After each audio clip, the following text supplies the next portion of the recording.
I never realized there was a whole world out there of celebrity businessmen telling you how to be rich and successful. I never had heard of Gary Vee before. Done it, you've sold it, you've become a millionaire. What was that feeling like? Yeah, offered 7 million and we turned it down. That was a mad conversation with my wife going home that night. But it was. Yeah. Guess what? We offered 7 million. She's like, oh my God, I can't believe it. She's like break out the red panties. It's red panty night. Hi, I'm Big Mix Food. And I'm Josh Goodgin. And this is the Breaking Bread podcast where each episode we chew the fat. Not literally, we just talk about stuff. And we're occasionally joined by a special guest or two. And on that topic, today I'm pretty excited about this one. I don't get excited about stuff very often either. Not love making, not new cameras, nothing like that. But today's guest excites me a lot. And it's a man called Mr. Mike Winnet. Hello. How you doing, Mike? Good. I'm your favourite YouTuber's favourite YouTuber. Yeah? I wish I had his views. And his subscribers. And how are you, Josh? I've just left you totally out. Fuck you, man. But it's nice to have you in, Mike. You are basically the vigilante of the business world. You're like, yeah, you are Batman of business. We said this before we started. I didn't want to nick his joke or anything. I was going to say that Mike's kind of like the 21st century Robin Hood / Batman. He has a strong enough chin to play Batman. Yeah. And yeah, not because he literally steals. Couldn't resist. He doesn't literally steal from the rich and give to the poor, but I think prevents in many ways poor people from being ripped off. Yeah, that's it. I am a protector of the vulnerable people at home that think that one course is going to make them a millionaire. Yeah. Well, I mean, we're going to dive deep into that. I mean, the accolades are pretty high. You've got 86,000 YouTube subscribers. You had many tens of thousands on LinkedIn, but got banned. Yeah. You've got #1 best-selling book on Amazon. Blank, no words. Blank, no words in it. And you've exited from a business for many multiples. So I think it'd be a very interesting podcast for the listeners. Let's talk about that. I mean, quickly on the blank book. You just mentioned something before the podcast that somebody actually. You came up with the idea. Let's try write a blank book, put it on Amazon. So how it started was I was just looking at so many self-appointed experts and gurus online. You know, the world's #1 wealth coach or the UK's #1 business consultant, and I just thought it seems bullshit. Like, what poll have they topped, or who's decided that they're #1? But one thing I noticed was they all seem to be an Amazon bestseller. So I thought there's got to be something that they're doing to sort of get a best-selling book, because most of the books are crap. So I researched it, looked at what you needed to do, and found that there's a certain way that you can game Amazon to get a #1 bestseller. So I was going to do a video just to say, look, this is how they do it, and this is what you need to be aware of. Don't be fooled by this accolade of being a best-selling author. But what better than just tell people is to show people. So to proper take the piss, I had a book, and I just wrote blank page on 144 pages, uploaded it to Amazon, following the rules and the research that I'd done. Still better than 50 Shades of Grey. And yeah, it was #1 within 24 hours. I was a bestseller. And that was it. I was being used as the face of the business section on Amazon, the front cover of my book. And it kind of blew up. And then I did that. And because I'm a smallish YouTuber compared to a lot of these big YouTubers, what I found was a lot of these bigger channels find ideas and things that have worked well on smaller channels, rip them off, and then pass it off as their own. So sort of like a year or 2 years later. So yeah, is it Max Fosh? Max Fosh. He's a comedian, I believe. Never heard of him. Get your own jokes. Exactly. He took that video idea? Did he make the video? Yeah, but what was funny, in fair play, I must have like a sort of little small group of hardcore fans that on his YouTube video just kept saying, Mike Winnet, you've got this from Mike Winnet.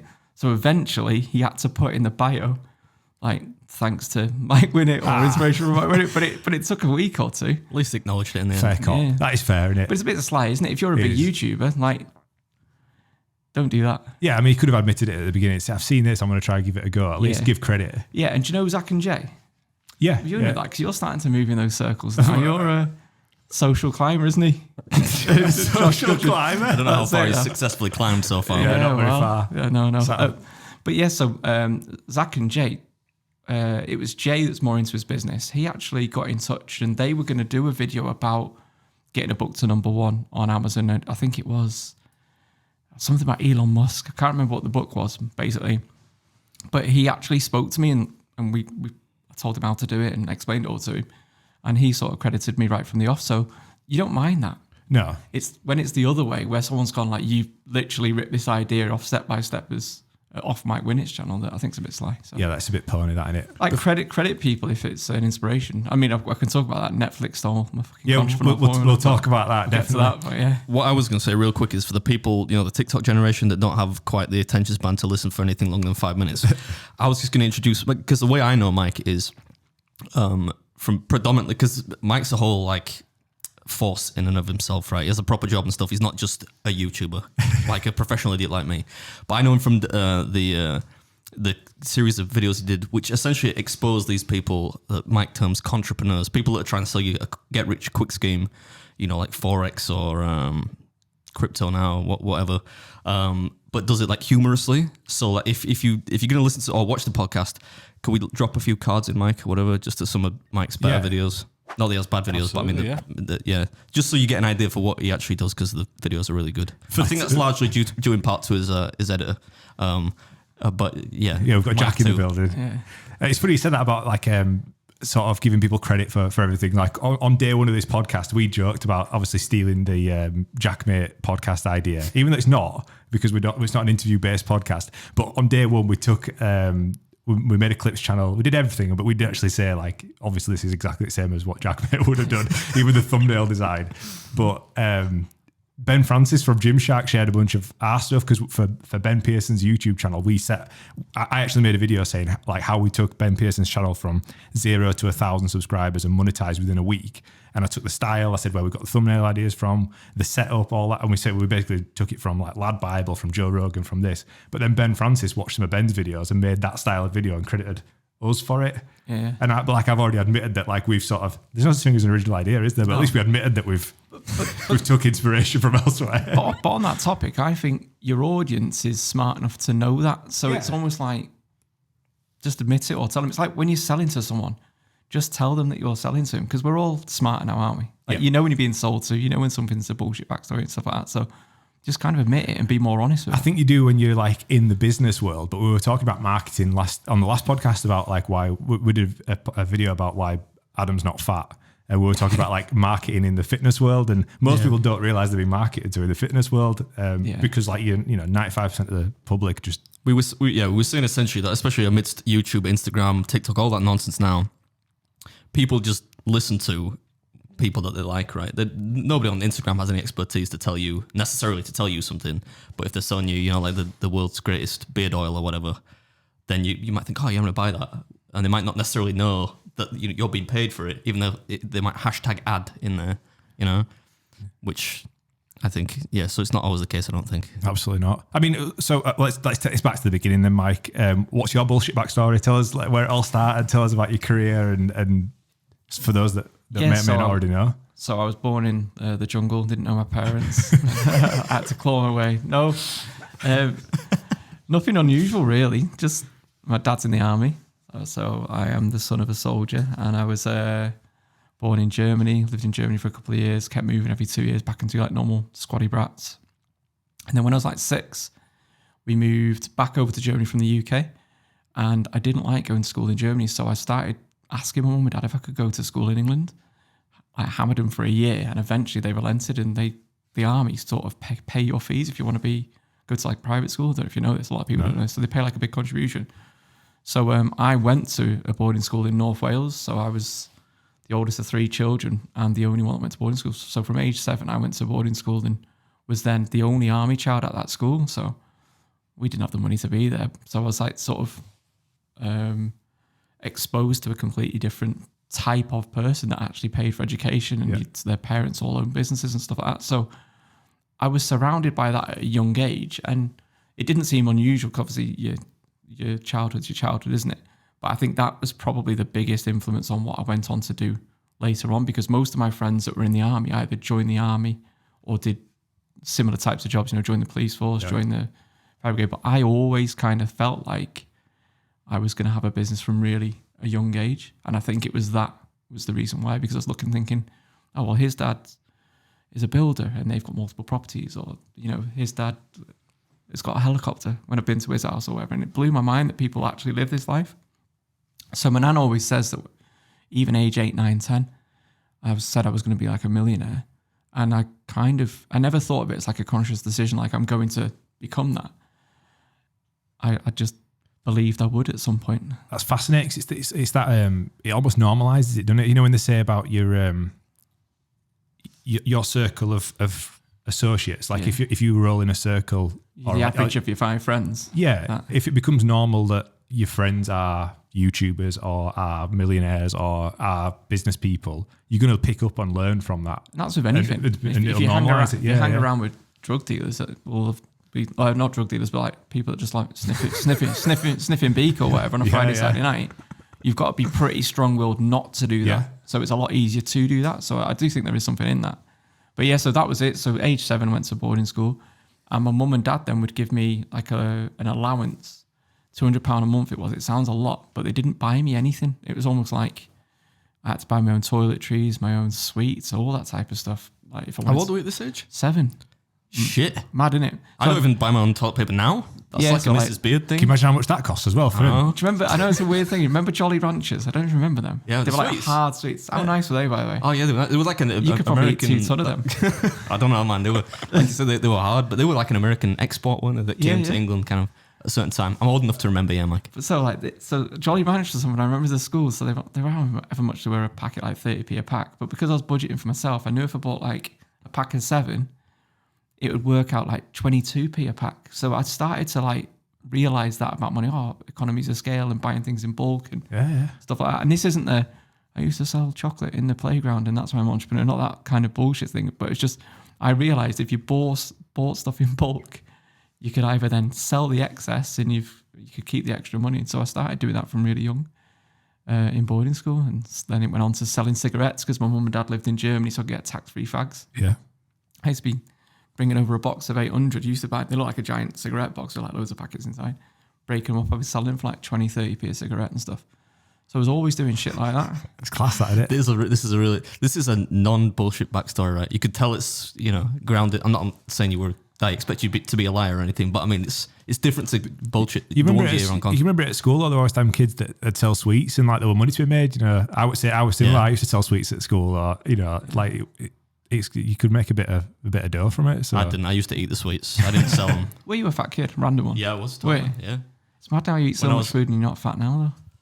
Yeah, no, but you can't. That comes with knowledge of like how you exercise. You don't eat like shit all the time. Because my mum used to not force feed me, but like the food was a big deal in our house, right? you got any pictures of Fat Beard? You Yeah, pop them on screen. There was definitely a video where I ate like my fat kid diet in the video. Let's try to find Probably that. Mike. I could say I'll find some afterwards for you, Mike. All I don't wanted have to a know beard. actually is Breaking Bread called that because it's an anagram of beard and he's managed to slip that in without you knowing? I wasn't Mike. That's all. You know? This is all Josh. No, I just turn yeah, up. it wasn't. Although that's what we've named the WhatsApp chat is Breaking Beard because we figured we'll break him down at some point. Yeah. That was like how I read it first. I thought it was. I said this before the first episode. I thought it was gonna be some kind of physical or mental torture every week. What there were They're two gonna try and names. I break me. suggested it were Breaking Bread and it was Table Manners, but were it Table Manners? It was Table Man. There's another Breaking Bread podcast. I know, know. yeah, there is. I tried to tag one on Facebook. I only joined Facebook a week ago because I got banned from LinkedIn, obviously.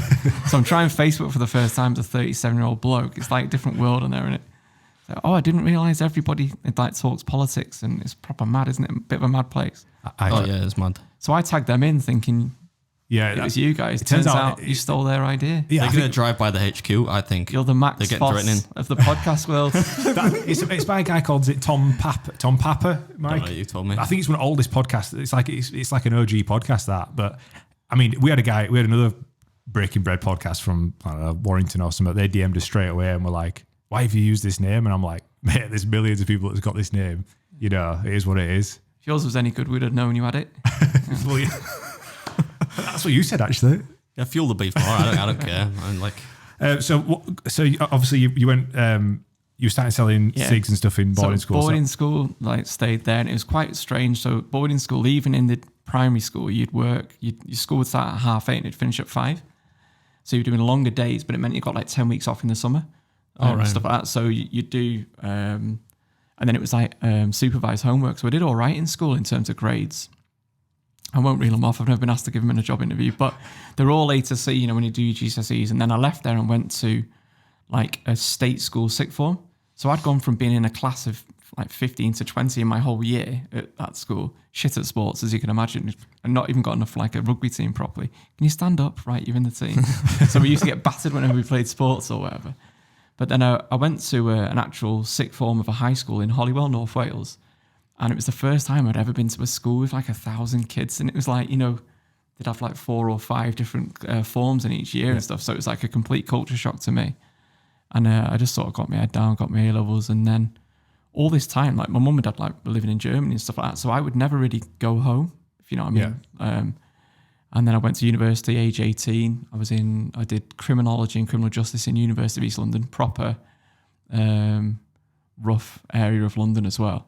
And They're all fucking rough, man. What are you talking about? Oh yeah. yeah, Don't get me started on London. If anybody knows East London, Longbridge Road, there used to be a pub there called the Robin Hood, and it was proper like old school National Front, like we don't like black people type pub. I went in there and I got abused for being northern. Like they were even giving me shit or whatever. So it was horrible. So they had doormen on that pub from 11 in the morning to 1 the next morning, and they had a boxing ring in the back. So if anyone had like a dispute in the pub, they'd go legit. So it was like, so out the back, it was like a big like venue where they used to put boxing shows on. So it was like a ring set up in the middle or whatever. And they'd go, I'll just get the gloves on and sort it out. So people used to like have a disagreement, go in the back, try each other, come back in and crack on as normal. So I used to get called like Northern Monkey and all sorts of stuff by him. I remember once it was West Ham versus Everton on, and Everton won 2-0, and Leon Osman was like clean through and got like snapped down or whatever.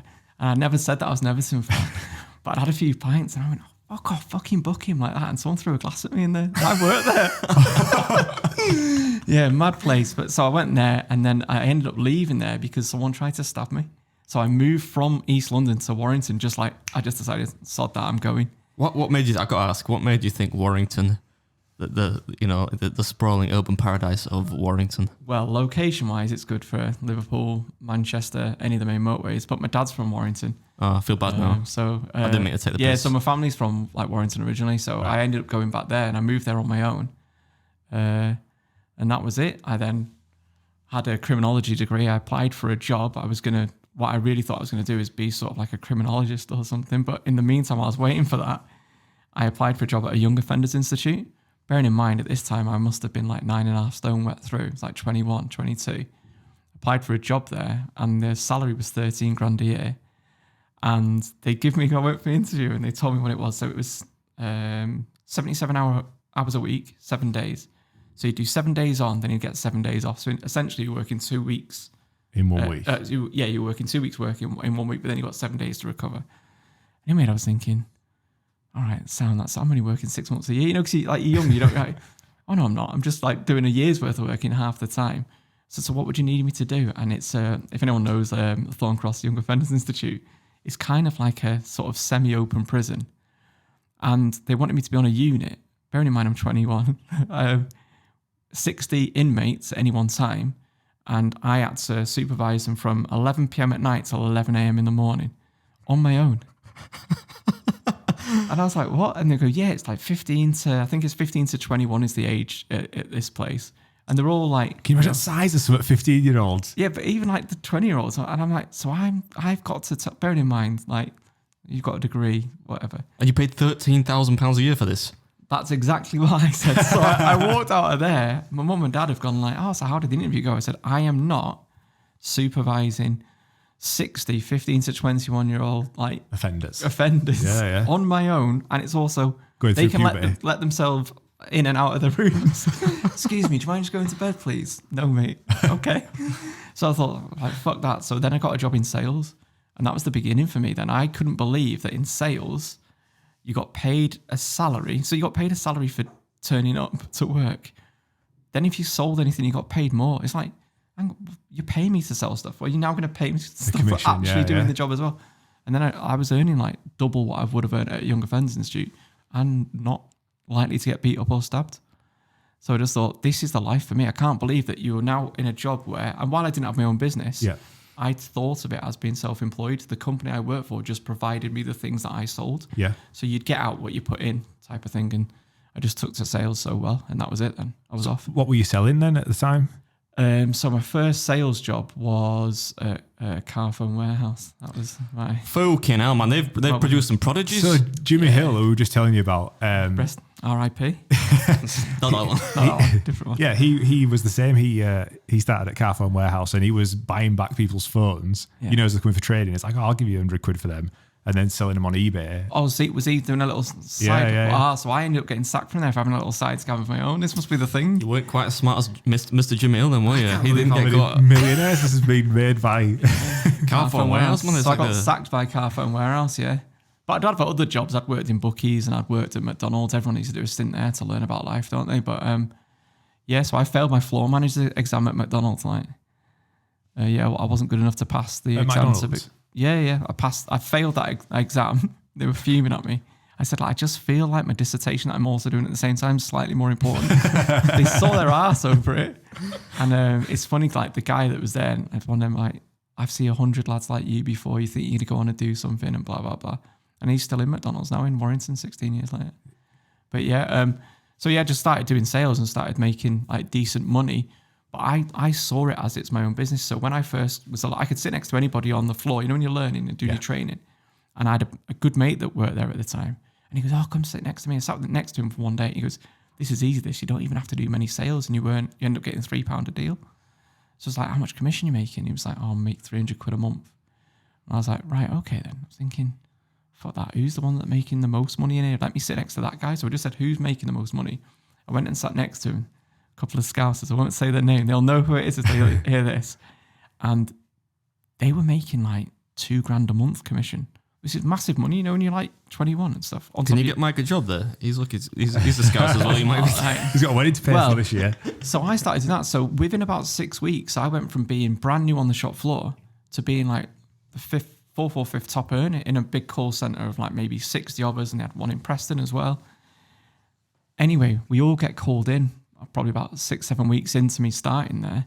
And it turns out the biggest earners there were showing me some tricks that you weren't meant to do or you weren't meant to do. So I'd not been doing it right, and then I got booted out. Oh, never. So I was then put in retention. So, you know, when you want to quit, I was the guy that was like, you don't want to do that. You want to sign up for a Motorola Razor for £50 a month or whatever. So I was that guy. I was like, I won't let you leave this business guy. And it turns out that all the tricks of the trade that I've been taught by these scousers didn't quite work out. So I got sacked, and so did 6 of them. So that was it. I was like, what the hell am I going to do? Got a job at BT, then went to Ibiza and just messed about in Ibiza for a year, and then come back and thought, I'm 24 now, I need to do something. And then I thought, do you know what I want to do? I've always wanted my own business. I don't want to pay someone to teach me in a step-by-step course. I don't want to do any of these things. I like to learn through experience and doing. I think that's the best sort of teacher and the best way to learn. So I thought, why spend $2,000 on somebody's course to learn how to do business? Why don't I just go and work in somebody's startup business and actually get paid to learn? Yeah. And that's what I did. I then went and worked in a startup for 2.5 years. And I would say I was like maybe the 15th person in that startup. So it wasn't brand new. And then I thought, now I need to do extra learning.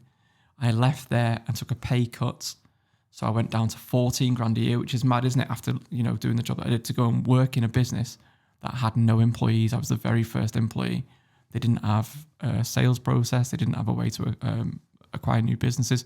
They had a single page website, but I knew I would learn more about business there than you would at any blue chip company or corporate company or whatever.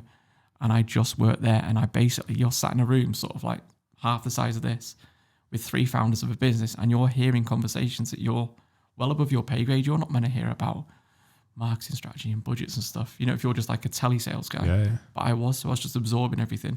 And I stayed there for 4 years. And that were a conscious decision. Conscious decision was. That's just crazy to think about, because most people, I mean, especially you just mentioned it before, like TikTok and instant gratification, and this goes back to like other conversations we've had, but to have the foresight to go, you know what, I'm going to spend the next 7 or 8 years just learning to then put myself in a position to... Well, I thought I want to run my own business, but why would I risk it and do it out on my own time and like pocket to start with? So I did that as a conscious decision to say, I'm going to learn everything I can about startup business while I'm getting paid to be here. And Was he clearly a precocious talent, right? Because if you were hawking fags at 7 years old or whatever it was. Oh, no, or Jolly the Ranchers. fags come later. Yeah, Or Jolly 12 Ranchers. then, whatever. Then I think Mike's probably just 10 years ahead of at least everyone else, right? Yeah. So that makes sense. And You would that's have always that- my advice to anybody. And now people always say, like, what's your one piece of advice for anyone that's starting their own business? I said, if you think you want to run your own business, go and do 2 years in a startup business, because ideally in the sector you want to work in. But even if it's not, you're still going to learn. But then I hear, well, I'm not going to like take a pay cut up to do it. But you have to, because if you want to run your own business anyway, you're probably going to have to take a pay cut. You're at going to some be on a point. shoestring. But also, I hear this as like a reason not to. Well, what if the startup fails, or what if the business, goes under, or I get made redundant? Good, because now you're seeing the absolute worst that could happen if you run your own business. So that's better learning than anything else. You'll always find another job. You can always go back to what you used to do, but you're not going to hear about sales processes, marketing, the accounting software, launching a CRM, data, marketing, sales, all these different things that when you're sat in a room and you're hearing every conversation, you learn so much, and you're in a position where you can actually impact that business on a daily basis. I used to come up with ideas. We'd be trying it 2 days, 3 days later. Yeah. But if you work for BT, if you go, oh, I've got an idea how we can make the dialer more efficient, that's got to go through about 15 layers of management, and then it might take a year to roll out. So I was in a position where I could suggest things, You could try stuff things. not on your own dime or at your own risk. But also my idea was, if I'm the first person in a business and I stay here, I like it, I earn a lot of money, and I don't set up my own business, you're always, by virtue of being there longer than most people, well, everybody else, you're kind of senior to everybody. So you'll always be getting promoted as more people come in, because the next sales guy comes in, I train that sales guy. I'm now a team leader by default. Yeah. I'm now the sales team. I've never been a sales team leader before, but I am now. And that's how it started. So I just did that for 4 years. And at the end of that, I was on 75 grand. So I went from 14 to 75 grand a year in 4 years. Whoa. And that's when I knew I've learned enough here that I think now I was kind of restricted. I couldn't really make much more money because people were starting to get arsey about how much money I was earning at this point. I could do this for myself. So I made the conscious decision then. I looked at my expenses, and I've always been a saver by nature. I'm not very like frivolous or whatever. I don't wear any like jewelry. I drive a Tiguan, and all this, like nothing's like flash or anything. So my actual expenses were $2,000 a month. So I made a conscious decision a year before I left to set up my own business. I know I can survive for 6 months on 12 grand and it not really affect my day-to-day living. So the day I had 12 grand in my bank account was the day I was going to leave. So I saved $1,000 every month. And then once it hit 12 grand, I walked into work and I quit that day. And I had a baby on the way at that time. So I come home at 10:30 in the morning but honestly, we'd never have more money than 75 grand. It was like 4.5 grand after tax in your account. And she was like, wait, why do you want to throw this all in? I just said, I don't want somebody else to be in charge of my actual earning capabilities. I want the ability to be able to earn as much or as little as I want to and work when I want. Have the freedom, the opportunity to choose when I want to do things. And I was 29 at the time. If I don't do it now, when will I do it? You're never ready. Yeah. But I felt with 6 years in startup business, I felt I had just enough learning and understood business enough to have a crack at doing it on my own. I didn't think I was definitely going to be successful. I just thought I've got a fair crack at the whip here. And it was because I knew I had 12 grand in my account that whatever I did, I had 6 months to come up with an idea that worked before I had to go back and get a job. And that's what I did. I didn't even know what my startup was going to be on the day I quit. That is wild, man. So she said, what are you going to do? What's your business going to be? I do not know. But I've got one payday because they put me on gardening leave because they were worried I was going to do something similar. I did something completely different. But I thought I've got 4 weeks to work out what I'm going to do. So I didn't even know what business I was going to start up on the day I walked out and quit a 75 grand a year. See, job. £12,000 not a lot of money either to, it's not like you could use that capital to really start up when you'd already allotted that to. I didn't want any investors. Yeah. And that's one, and again, another tip that I do. If you can do it without investors, do it without investors, because I promise you will work harder when it's your own money that's funding something. When your back's against the wall and you eat what you kill, I bet you will make more sales if it's your own money that's funding Yeah. a business compared to if you've got 200 grand from investors sat in a bank account, you'll spend their money like it's going out of fashion because it's not your money. But when every penny counts and it's your money, I guarantee that, I don't know the stats, I'm just throwing this out there as a kind of, it might not be true, but I would guess from my own experience and speaking to loads of business owners that when you're a bootstrap startup, which means that you've got no investors and no investment from other people, I guarantee that you probably work harder and you've got a better chance of success than if you are a funded startup, I believe. And that was it. So I quit the job, didn't even know what I was going to do. And she was like, what the hell are you going to do? And then in that 4 weeks, I come up with the idea with a couple of friends of Learning Heroes, Ian being one of them, Yeah. who you know. That's And that was it. amazing. I mean, like, I just think back at like when I started my business, the only reason I started, I enjoyed video, I enjoyed YouTube. I'm like, I could probably have a crack at that. And the reason I chose to start a media company as opposed to being a freelancer is because my mate Josh, who was a freelancer, said, oh yeah, I can get paid £200 a day as a freelancer. I thought, okay, that's a lot of money that. I'm going to get paid £200 a day to shoot video. And then I thought, who's paying £200 a day? It's a production company. So I immediately just set up a limited company and went, I'm going to be a company. Because you want to try and go up the food chain, don't you? Yeah, right? well, like if you're getting paid £200, they must be at least selling it for £400. As like in my head, I'm like, so if we can charge 400 and it costs you like, what? I'm like, there's money to be made, but it would definitely want. And for me, I had to make £2,000. It wasn't a case of if I had £2,000, it were like, I'm getting married next year. I've got a house. I need £2,000 a month ish to live. I was like, I need to find the £2,000. And that's why that stay hungry thing. Sorry, go on. It's like, No, I was just gonna say, I feel like when you sat at the table with like your dad and your uncle when you're a kid and they're talking like, I'm just like, what the fuck are these guys? But no, sorry, go on. Yeah. You used to work in a bank though, didn't you? I worked in a bank for a bit, in a HSBC as a student. I'm feeling a little bit more kind of confident about my life choices now because when I actually left, I had a plan. I'm not like Billy Big Balls over here saying I'm fucking leaving, but I don't have a plan. Don't think I would have gone down well with Lindsay if I tried. We didn't have a baby on the way though. But I did work for a bank. Yeah, I worked in HSBC and I only was there 4 days before I knew I was going to leave. And the reason why I left, so I was in there, it was a guy called Kevin Ball, and I don't know if he's still alive now. He was close to retirement then, but that was my first proper job, like when I finished university, and I got it because my girlfriend at the time, mum, worked in the bank. So she was like, job for life, get a job at the bank. I knew I didn't want to do it, but I just thought, appease her. I'll just get a job like this summer while I'm sorting out between university and what I'm going to do next. And so Kevin was sat there, and it was in on Chester High Street. I don't know if you know Chester at all. So HSBC on Chester. And he had like a gold little brooch on with the HSBC logo. And he had a calendar out, and he was looking at it, and he had a little like certificate on the wall for 30 years service. So he was looking through this. Like this was the day I knew I was going to quit the bank.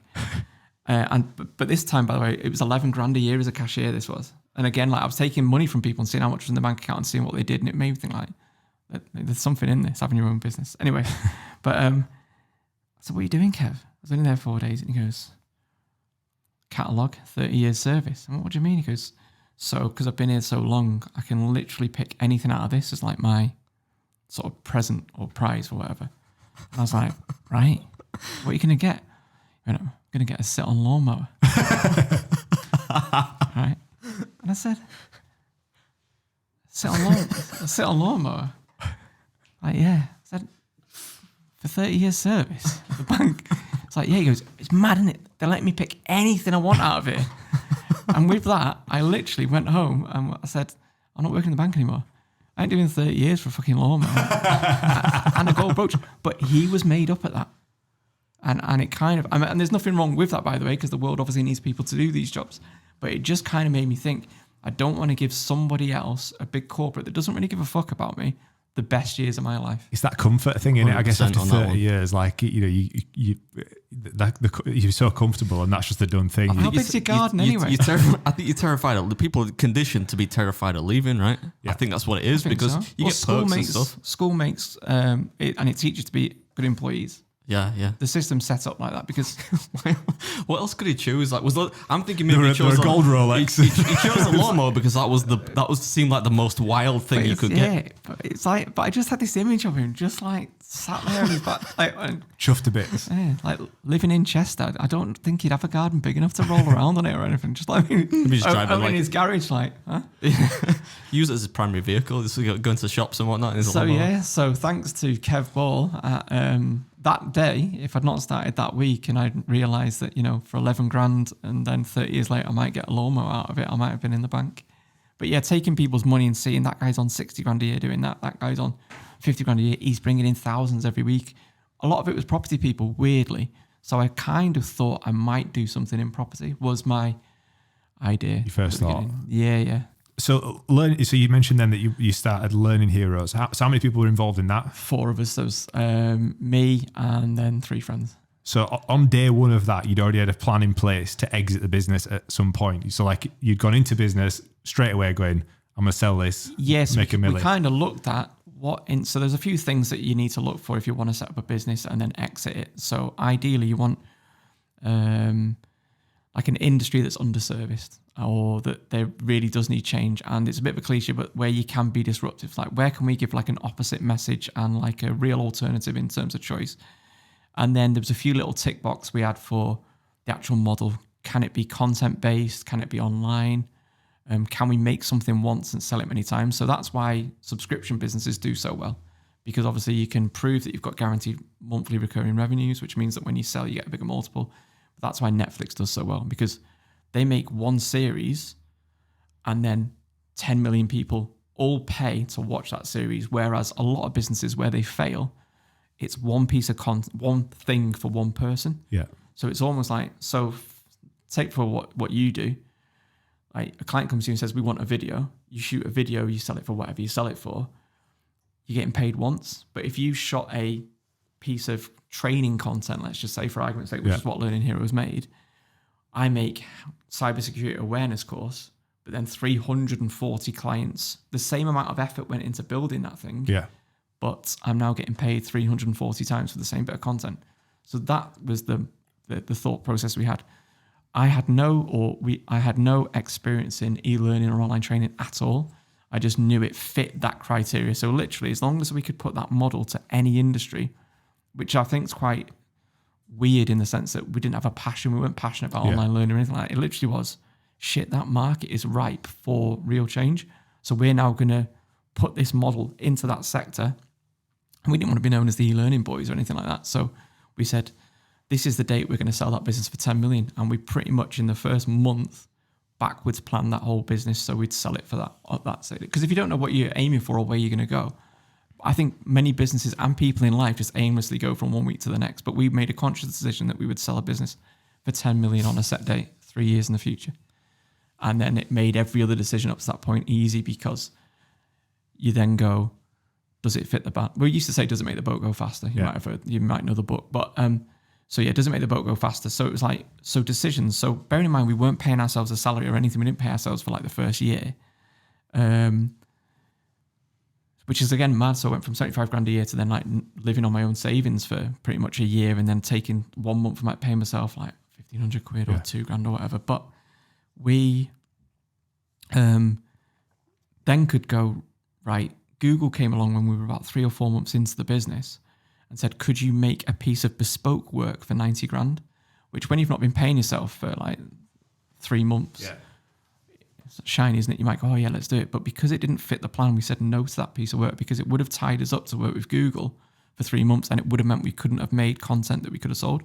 So we continued to make content that we sold for £350 a week and turned down the 90 grand that Google had offered us. Because that's pretty baller to turn down Google. That's top end.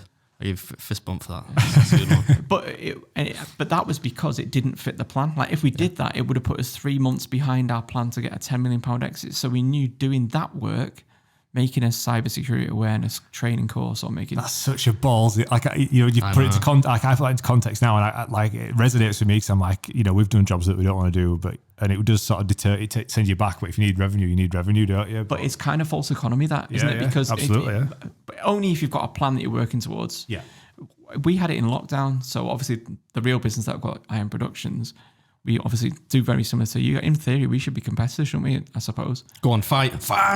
No, but Harry Hill used to do it's that. Mad, fight! But what's mad, like how we first met, I was like, like come in and see us. You said, like, can I come and see you? And that, and this is what I mean about a lot of people. They get too caught up with all that. There's enough work to go around. Oh yeah, absolutely. Yeah, I mean, there was no reason for us to, like, I were just a fan of Mike's, and I I think I messaged you on LinkedIn or I can't remember how I got in contact with you, but like, I just want to come and have a chat with you. There was no reason. And, probably now you'd say no, but I think it was just right place, right time. Depends what mood I'm in. Yeah, it was just one of that. I was a fan of your content. But it goes to show as well. And I've got an example of YouTube of that very same thing. James Jarney, he does some videos in my space now. He must have like nearly 1.5 million, 2 million subscribers. He sent me a message on LinkedIn, like maybe 3 years ago. And he said, I've seen your Entrepreneur video. It's a huge inspiration to what I want to do. I want to make content on this. And what's funny is I didn't realize for 2 years it was him. And so I basically give him loads of information, said like, yeah, mate, like blah, blah, blah, this is what you need to do or whatever. Fast forward 2 years, he's got like 2 million followers. And I asked him if he'd help me with a piece of work. And he was like saying, I don't know if you remember this, but you helped me make my very first video that blew up. And I was like, did I? He was like, yeah. And then he was like showing me the screenshots. I thought so it kind of goes to show that, be nice to people. And, even when you might consider them as a competitor and stuff like that. So a lot of these people that I inspired with my YouTube channel have fucking gone on to bigger and better things than me. Like, but it goes to show that like they look up to you for like the body of your work, even if you might not be the best seller or whatever. You can inspire like loads of people with your content. But anyway, so that was a conscious decision to stick away from that work. And did you make the target then? Yeah, of course. Well, almost. We got 8 million and 2.5 years, so we were 6 months short. But what I was going to say about the Iron Productions thing was during lockdown, we started taking on clients just to make sure that bills got paid and wages got paid. And we dug ourselves into a bit of a hole because we didn't take our own advice and it doesn't fit the plan. So we were doing work that we weren't really interested in for not much money just to make sure that we could just pay wages. And it goes against so many of my principles that made our first business so successful. And also, you're making bespoke content. Yeah. You want a piece of work, I make a piece of work for you. The same amount of effort goes into writing it, animating it, scripting it, whatever it might be. So, so that's what we did. And we basically backwards planned how many clients we'd need, what price the product would be to hit these certain milestones, how many customers we'd need. And then we had an idea for who would want to buy us, why would they want to buy us, how do we get on their radar? And we had 2 different strategies to sell the business. We proactively attacked some competitors' client base. So in theory, thinking they might buy our business to protect their own business. Yeah. And then we proactively worked with businesses that our content complemented. So they might buy our content because it's a nice fit and an easy upsell for their stuff. So we had 2 different sales strategies and we had that pretty much from month 2. It was like, these are the 10 people that could buy us. We're going to make sure that we're actively working with these in a nice way. And these we hate. Let's try and crush them. Let's take all their clients because then they might buy us to save their own business. And that was the 2 sort of like strategies that we ran. So what was it like then to go from all that planning, all that foresight to getting the exit and it's like ticking the box and it's like you've done it, you've sold it, you've become a millionaire. What was that feeling like? Yeah, it was mad. So how the sale came out of the sale kind of came out of the blue. Got a phone call one day, wanted on a conference call, and pretty much said, we like what you're doing, blah, blah, blah. And this is new to us. We're like working class lads from Warrington or whatever. So it's a bit, and they offered us 7 million on a conference call on a Friday. And do you think can I turn my business when I retire? You think I could sell a channel for like $1 million? No. 50 grand. But you're integral to that bit, aren't you? They need you. Do you know what I mean? You didn't want to hear that, did you? What are they going to do? Like, it's not like on Just East get End, some other little hairy fella to do it. Coronation Street. Like, beard looks different. It's got like a long white beard this time. We'll get Conor McGregor's mate. Oh yeah, of course. He can just come in. He's got tattoos, or people won't buy it. Anyway, Mike could grow a beard. I don't know. It looks like a strong 5 o'clock shadow. I'd lose my trademark. So offered 7 million and we turned it down, that was a mad conversation with my wife going home that night. But it was. Yeah. Guess what? You were offered 7 million. So she's like, oh my God, I can't believe it. She's like break out the red panties. It's red panty night. Yes, and it was. I said, and she goes, so I said like, no, we turned it down, and then they come back with 8 million on the Monday, and then they said, but if we're going to do this, it's going to be done within 30 days. So they flew over from America on the Tuesday, and literally we had them pulling our business apart for a month to work. They were saying, if it is as you say it is, and you've got the clients that you say you've got, and all the numbers add up, we'll make an offer to you. And then that was it. I mean, there's a few things that happened in that month, but it was dead stressful because the maddest thing about that was you're inviting a competitor into your business, potentially because they make content as well. And you're giving them the keys to the business. Like you're breaking down, this is what we did, here's the paperwork, here's how we got all the clients. If they're a business and they can throw 8 million at you just like that, but they know that you're 4 dickheads from Warrington that have done it with no investors. Yeah. My biggest worry at that time was what's stopping them just doing it in 6 months, but throwing 2 million at it and getting like 20 animators and 20, they could bypass it. So that's why we sold at that point. Number one, remember I said about the market conditions at the beginning, can you be disruptive? Can you come up with so we had loads of USPs. We didn't price per head or price per course. It was just Netflix model, one cost, all your business. So we undercut loads of people. We didn't have long contracts. You don't like it, just fuck off, just cancel your contract. So it was like rolling contract or whatever. So people used to say to us, why is your content so cheap? But it was land grab because we knew we were getting the money at the end. So we weren't asked about the money on the way up. We knew our big payday was coming on that 3 years. So that's how we did it. That's what I was going to say then.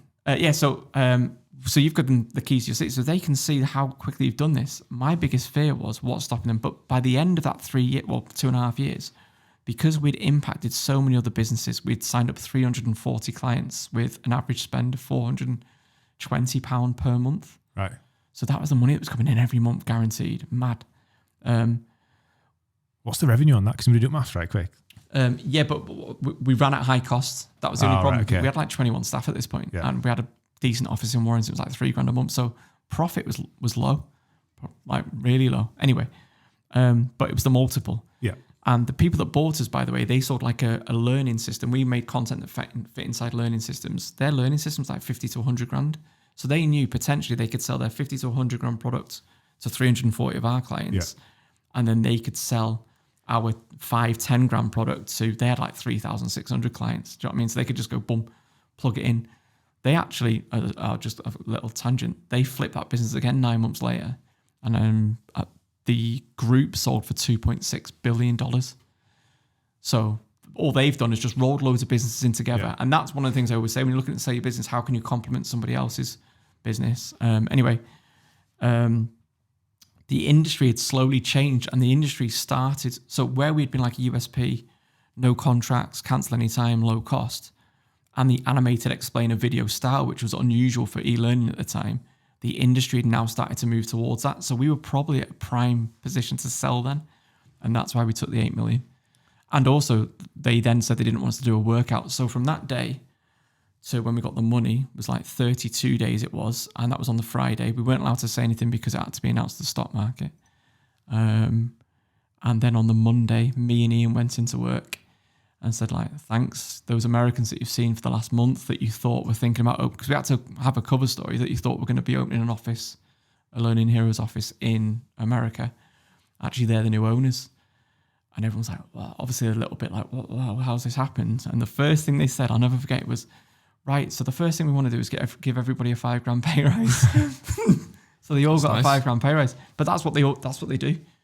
And then they got shares in the business, which is pretty cool. So they got shares and they got medical care and they got free gym membership, all these different, because American company. I can get behind that. Free gym membership. Nice. Yeah. Have you got that Beard Incorporated?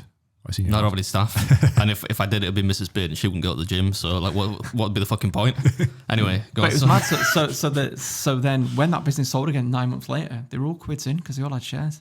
Yeah. So there was like loads of them that were getting like thousands and thousands as a lump sum when the new business sold. So what were it like for you then on that day 32? You got a lump of money in your bank but didn't have a job. Were it good or were it high or low? Were you ready to retire? I would say, after you've got a massive wedge of cash? Yeah, I mean, you hear about stories where like, it's horrible. I would say my life's been in steady decline since then, really. Really?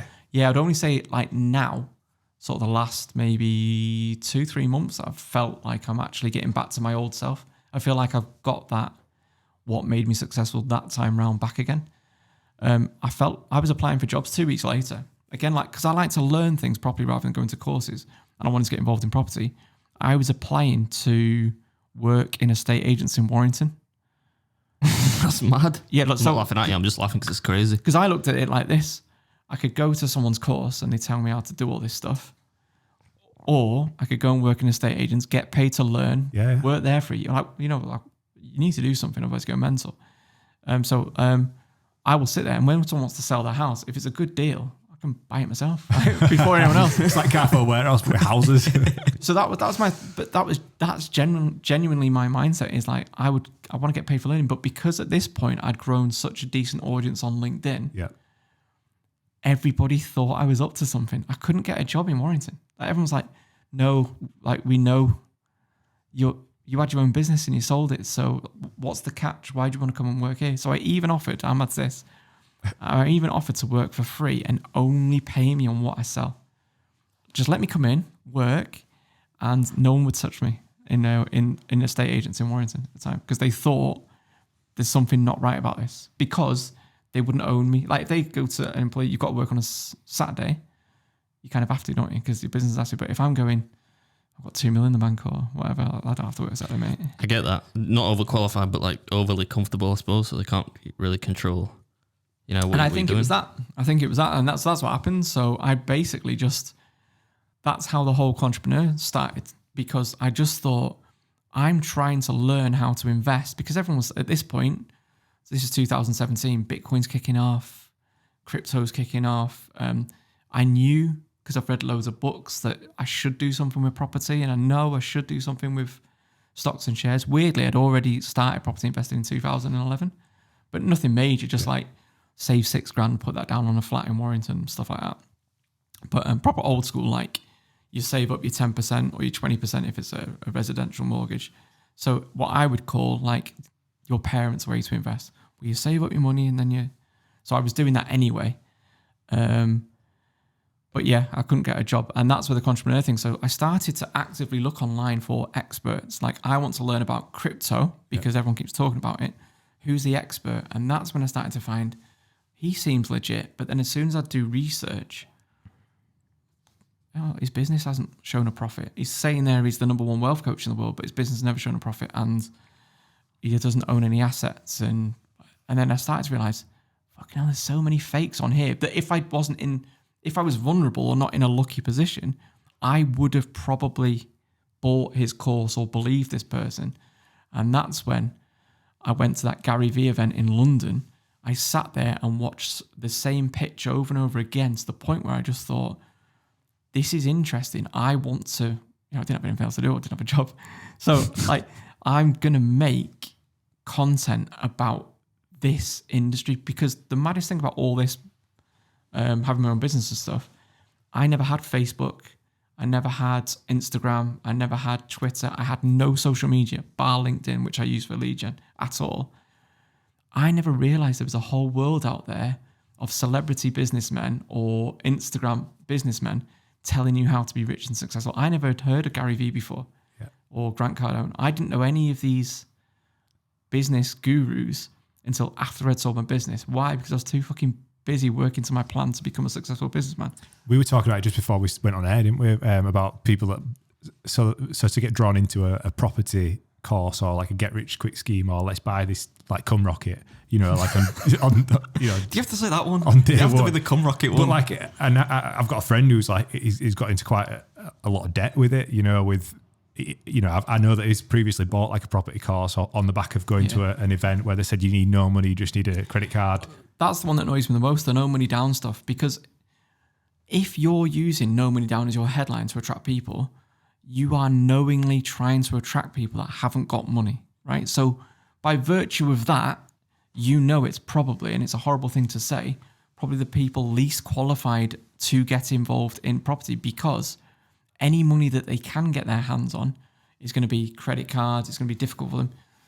Why don't you do a property investment course for anybody that's got 100 grand in their bank? Because that way, the people that you're dealing with have got some sort of, they've got their own funds, but they've got some sort of business acumen or understand money a little bit better.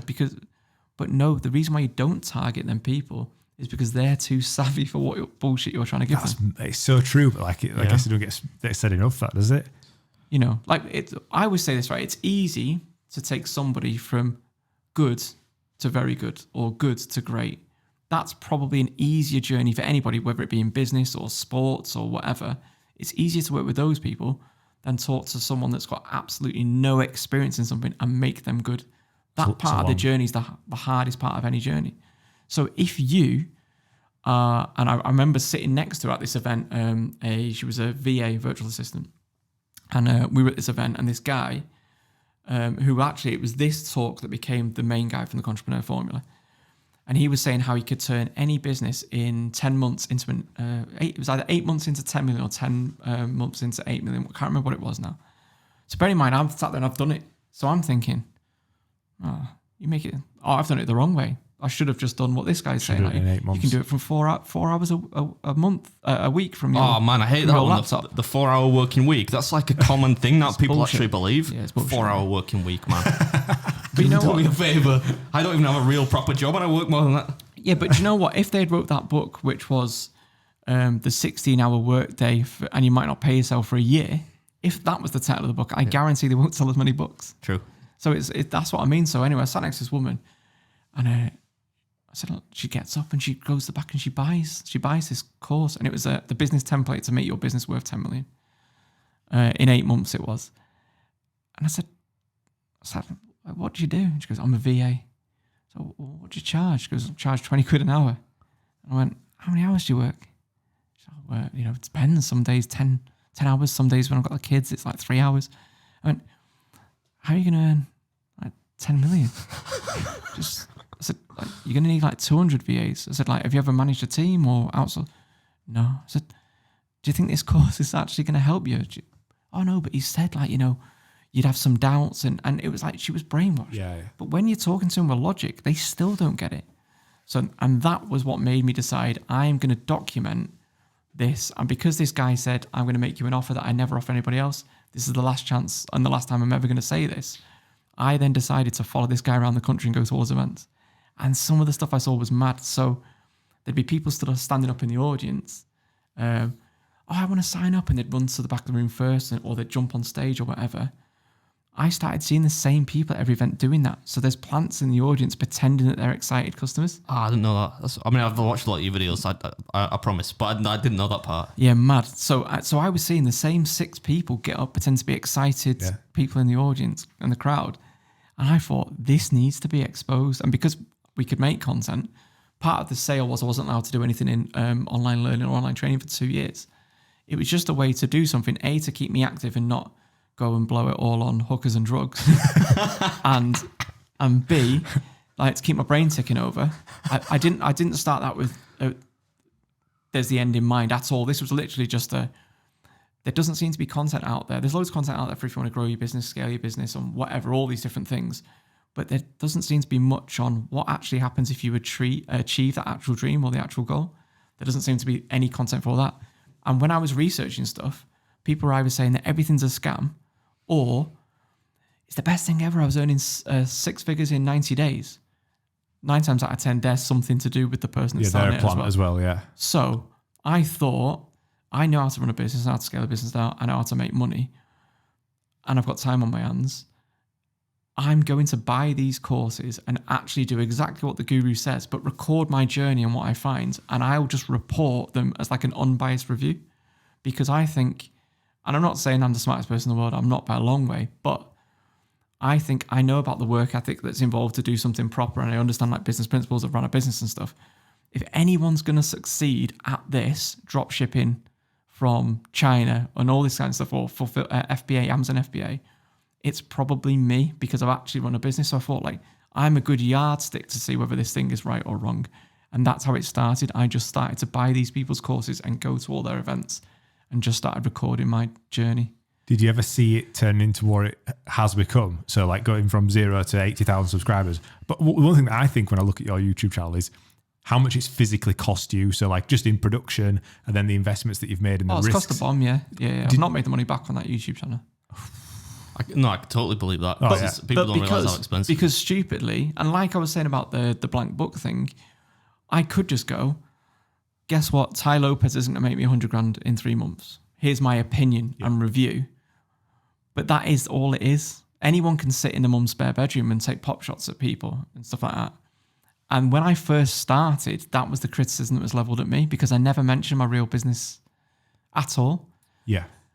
Sometimes I regret it now, because the amount of hassle that's brought anyway, it's been a bit of a nightmare. But I was saying, no, like I'm saying this from a person that could easily be on that stage. I could be follow my 60-step guide to selling your business for 8 million in 2.5 years. The only difference is I've actually fucking done it. Yeah.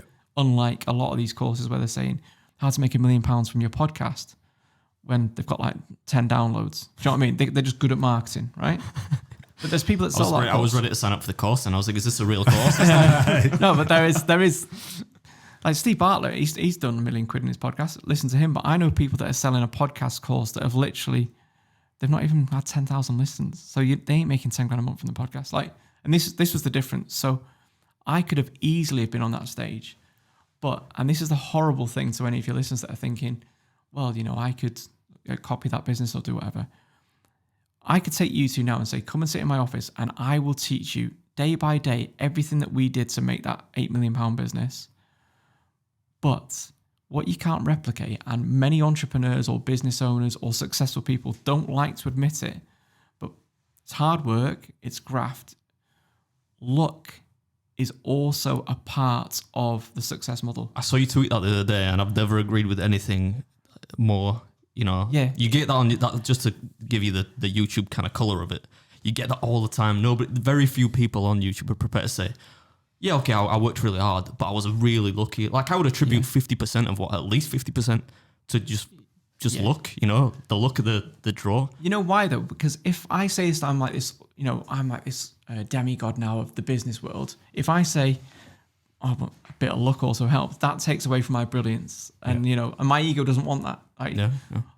I've done all this and I'm amazing at business. No, like what happens is I think everybody gets the same amount of luck in life. Now, bear with me on this one. It sounds a bit mad, right? Sounds a bit Molly made, doesn't it? Everyone gets the same 20. yeah. But there is some truth in what she was saying. No, but what I think is how much work and graft you've put in to that certain point means that when your bit of luck happens, it means how you can capitalize on it. And I'll give an example. Say it's a local band. You're a local band. You don't really promote yourself much on Facebook or Instagram, or you don't really put much on social media or go around and trying to get signed all the time. There might be a pub or a bar locally and their band drops out and they quickly jump on Facebook and they find you. And then you've now got a gig there and you're filling in and you've made an extra 150 quid that week to play. You're buzzing. But if you'd put all that hard work in and you're shooting your demo everywhere and you're going and doing loads and loads of gigs and you're traveling all over, there might be a band that falls out at a festival. And then because they know you, because you've put the graft in and you're a little bit further along your journey, you've had the same amount of luck. A band's dropped out, but because you've put the hard work in beforehand, you're now on a certain stage at a festival. So that's what I mean about, and that's what it is. And so that's why I feel uncomfortable selling a business course to say step by step how to create the perfect business to get a £10 million exit or an £8 million exit. It's that bit I've got a problem with because I can't replicate the same market conditions. So why would I sell a product with a sort of headline guarantee that there's absolutely no way I can guarantee that thing? And that was the thing I felt is I reckon if I did the same journey again, I couldn't get the same results. Yeah. Because you'll feel the same about your YouTube channel. I don't feel like I'm 100% certain of the fact that if I started YouTube today, I wouldn't be anywhere near. I wouldn't be able to do what I've done now. You do things differently, and who knows, you might be successful in a different way, or you might try something else. But when you're hard working and you try lots of things, you might be successful in a slightly different field. You will become successful, but I couldn't replicate the same thing. And that's what used to frustrate me about any of these business gurus. You're not accounting for luck, market conditions and stuff like that. We were lucky that there was somebody in the world that at that time was acquiring businesses like ours because it fit what they were trying to do. We were one of 13 acquisitions they did in 2 years. Like we could have had the same business now and we could run it for 5 years, and there might not be another business that was doing that at the same time that allowed us to do that thing. Sure, we did lots of the right things, getting on so many people's radar, partnering with the right people, trying to take clients away from other people. We've got our name out there, we market ourselves well. We had a good business that worked regardless of if that thing happened, and enough money we're paying ourselves 10 grand a month at the end of that business, mainly to backdate for all the time we didn't take money for the first 1.5 years basically. But that's the thing, and none of these gurus would account for luck, and that's what used to do my head in. Don't you think a lot of people don't want to hear that though as well? You know, like when you think about the people that would buy the get rich quick scheme or the course or whatever. You could do all these things just for the chance that you might actually succeed. Yeah, no one wants to do that. But I tell you what, if you work hard, you'll be further along than if you don't work hard. And I think, but most people want that shortcut, and that's why so many of these people sell so many of these courses. That's why people buy scratch cards, man. I was in the shop the other day. I know it's not the same thing, but they charge I thought scratch cards were like £1. I went in the shop the other day. There's a guy buying a scratch card for £7. Yeah. I thought, what the fuck he did? Like, I mean, because he thinks he's gonna. I bet if you invest, I doubt it. I don't know how many he's bought of them, but if you invested that £7 into something every month, you will make far more money with that £7 over. You'd be better putting £7 into some dodgy AIM stock. You know, like some proper booted. There's a book pink called sheet thing. There's a book called The Philosophy of Money. Have you heard of it? No. And it talks about it's an American book, but it talks about those that buy scratch cards or buy lottery tickets, and it's the lowest income people. It's because it's similar to what you just said. Actually, the distance between super low income, almost poverty line, to I guess where like, you know, successful or exited a business and they've got substantial amount of cash. That gap is so like that's such a distance to travel that luck seems to be the only attributing factor that could get them there. So they buy the most lottery tickets. Yeah. But what you just said then about luck and obviously hard work, that's something that resonated with what you've said to me in the past. Yeah, you're saying that a lot of luck's been involved in what you do, but like I've known you for many years now.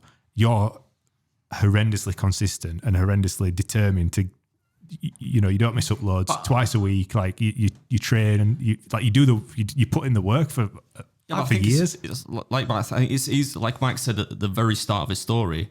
If it's your own thing, like my dad always used to say I was lazy. I said, nah, I'm lazy at things I don't care about. Yeah. So if I was working at the bank or whatever, but if you care about something, you prepare to put in more time. And if it is your own thing and it's your own effort which pays the bills or not, you have to make a success of it, don't you? And like Mike says, if you do that long enough, when that moment of kind of luck, when it's your moment to cash in your luck, then you're further along that journey and you've got a bigger, you get a bigger reward from that luck. But I had something really decent to say then. I was waiting for you to start. Oh man, I'm sorry. No, it's all right. Oh shit, I ruined it by I made some daft joke. But yeah, it's like, no, but it is such an important part that a lot of people don't like to admit, I believe. It's true. The on the going to the different seminars and things. So obviously you met Gary Vee at a seminar. So how did that story go? Because obviously you flew out to New York to see him, didn't you? So he's an interesting one, Gary, because he Vaynerchuk, right? Gary Vaynerchuk. Gary make sure I'm talking about the same person. Yeah. So Gary Vee, interesting guy. So I wouldn't necessarily say he's a entrepreneur because at that time he wasn't selling a course and promising you that if you did this course you would be a millionaire or a billionaire or whatever bullshit they say. And this is where my problem with him is, he talks at the same events as these people and he's always the headline act. So he is the reason 99% of the people in that audience have turned up to that event, because a lot of these people want to hear Gary Vee, right? Or whoever it might be. But they have to pay him to turn up. So he doesn't have to stand on stage flogging stuff because he's getting paid. Now, every other speaker below him, they're sort of like the scum of the earth, or the entrepreneurs as I call them, a lot of them pay to be on that stage. Oh, yeah. And they're on a revenue split. So that's like, you've got an event now and I have to pay you $5,000 to go on there. So I'm now on there making out as if I've been selected and I'm a leader in my field. They're not asked. You've been paid $5,000 for me to be there. Then I give my pitch and I would turn my life around, and you can be the same as me if you just go to the back and buy my course for $1,997. Same phone every single time. 20 people get up, go to the back, buy a $2,000 course. Those organisers, and a lot of it was Success Resources, but there's loads of different ones, loads of property ones, whatever. They then split that revenue with that person. So they make money from entrepreneurs to pay Gary to be there. They're like the Godfather then. They're kind of like, they're not doing the dirty work, but they're on the con. Yeah. So they're the people that bring in like basically the audience to be fleeced. And that's my kind of problem with Gary Vee. But then while I was there, so long story short, I was writing a book. So originally the Entrepreneur was going to be my year as a entrepreneur. So I was online on LinkedIn. I had changed myself to the UK's #1 demotivational speaker. And all I would do is parody Guru's posts, but like with like the anti-message or whatever. Do you know what I mean? So they'd be like, they always post the same good advice, legit advice, but it's always like airy-fairy sort of like business ideas. Like, oh, you just need to do this. But it'd be like, why don't we support women every day of the year instead of on like, Women Day or, blah, blah, blah. And it's Pride Month. And I used to take the piss out of those because it's so obviously forced. Like, do you know what? Just be nice to women every day. Like, you don't have to make a big thing about it anyway. So I used to do all these posts or whatever. And weirdly, a couple of them had been picked up and been read out on Radio X. I don't know if you've heard of Radio X before. I was on Radio. Is that the one with Chris Moyles? Chris Moyles. Yeah. I was on it. So it wasn't that fun. I'm just saying. I got excited then. Sorry. That's Ben's favourite DJ, I think, I Chris was on Radio Moyles. X. He's from Blades, isn't he? Yeah, he is. Oh, you've been sarcastic. No, it is that. I was allowed to talk, but I used to. I'm kind of into Greg James now. There you go. right. Radio 1 mainstream. I don't listen to radio anyway. You've been replaced. Sorry, you've been replaced, Chris. Greg James is the new man of the hour. But so I created the Mike Winnet character because part of the sale was they held back 1.2 million of the money, right? And if I did or said anything for the next 12 months that damaged the brand, they'd keep the money. So basically, I would do all these posts thinking I was being funny, almost like being like the anti-business boss, the anti-guru. I was getting millions of views, and my audience just like went through the roof because British people got it. Americans didn't. And that was funny seeing Americans thinking like, this guy's the worst boss in the world. Like shit, like give me loads of shit.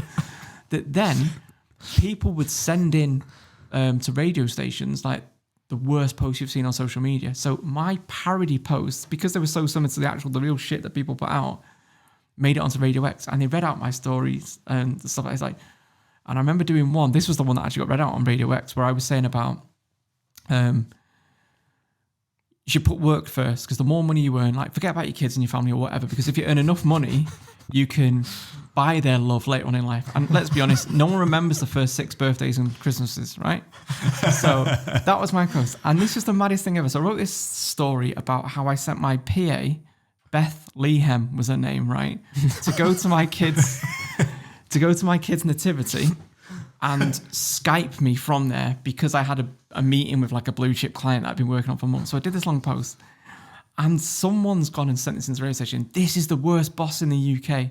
So I was like getting like attention for this type of shit. And all I was doing is taking the piss. I set up a website that said I would do demotivational talks all over the UK with like a sold out tour date. None of it was real. And the maddest thing happened, which was people said they'd been to my events and they'd been inspired by me. And I was like, you're serious about business? But none of them happened. It was like all made up. I was just doing it because I was fucking bored at home. I couldn't get a job as an estate agent, so I was doing this for a laugh. Yeah, what do you do when you've got 2 million quid in bank? This is it. Yeah, so I just became a parody business guru. But then like the real UK's #1 motivational speaker was like, I think this is taking the piss out of me. So I started to create like a sort of enemy and I was taking the piss out of him. So that's how it kind of like went. I got my audience. I can't remember what I started. I don't know about how you got to Gary Vee's office. Yeah. So then I went to this Gary Vee's event to take some pictures as if I'd been talking at this event. Was like the whole concept. But then because I was sat there and I saw this happen, I never knew when Gary Vee was going to be on. So I had to sit through 2 days of people selling their bullshit. So I went there and my idea was I was just going to be my life as a entrepreneur. So it's like getting the best-selling book and like doing all these things that they do to almost expose the process that they follow. And all I went to that event for was I was going to ask Gary if he'd give me a forward for my book, and it was going to be my life as a entrepreneur. So I had the word, I just hadn't assigned it to that type of thing yet. Anyway, but this bad business boss was based on people that I'd worked with and my old bosses. So I would actually write real things that happened to me or I'd seen in business and make it quite funny. And some people would be like, I know who you're talking. It was a joke for my mates that had worked at different places. Like, I know who that's about or whatever. So it's like, I was like the amalgamation of like 3 or 4 people. And people didn't realize that Mike Winnet was a character, especially when it grew arms and legs. Like you said, when you break out of your usual audience, that's when people thought I was a real person. Yeah, so people were like booking me as Mike Winnet for things. So I did my first ever podcast, and the guy didn't know that Mike Winnet wasn't a real person. They thought Mike Winnet was a real person. I was the UK's #1 demotivational. So I did my first ever podcast pretending to be a demotivational speaker on my like nationwide tour. And I felt bad because I thought like, is he in on the joke or when do I... Does he know? Yeah, so I did my first one, and then at the end I was like, you do realise that like Mike Winnet's a character, like a, oh no mate, and I felt really bad. So then I was like, so I just fucking roll with it. But yeah, so my whole plan was ask Gary Vee for a forward for my book. And I thought he would say, I don't fucking know you. And that was going to be the forward for my book. It's like, forward from Gary Vee. And it was just going to be, I don't even know who you fucking are. And that was going to be it. It was a joke. And it was a $2,000 joke because I had to pay 800 quid to ask Gary Vee a question. I had to pay 800 quid to sit at the front and then ask a question. And then I had to pay for hotels. I had Ian in the cheap seats, like filming and stuff like that. So we had this all planned. And it was all for this one moment. And that's when we came up with the entrepreneur formula. And we thought, oh, we're going to make this. Anyway, but on the Gary Vee thing, and I've got a video about meeting Gary Vee. I'm queuing to ask him a question. And a girl, 2 in front of me or 3 in front of me, and you can see it on the video, that, on my YouTube video, she then asked Gary Vee my fucking question. Hey, Gary, I've just wrote a book. Can I get a forward for my book? And I thought, what the fuck? Like, I've waited 2 days for this, spent $2,000 for this one moment, and she stole my fucking thunder. So I thought, shit, what am I going to do? And I'm like shitting myself. I'm like looking up at Ian, like, what the hell am I going to do here? Like the whole big Gary Vee moment where he's going to go, fuck off. No, he said the same things. We're like, I don't even know. You're going to romance the girl?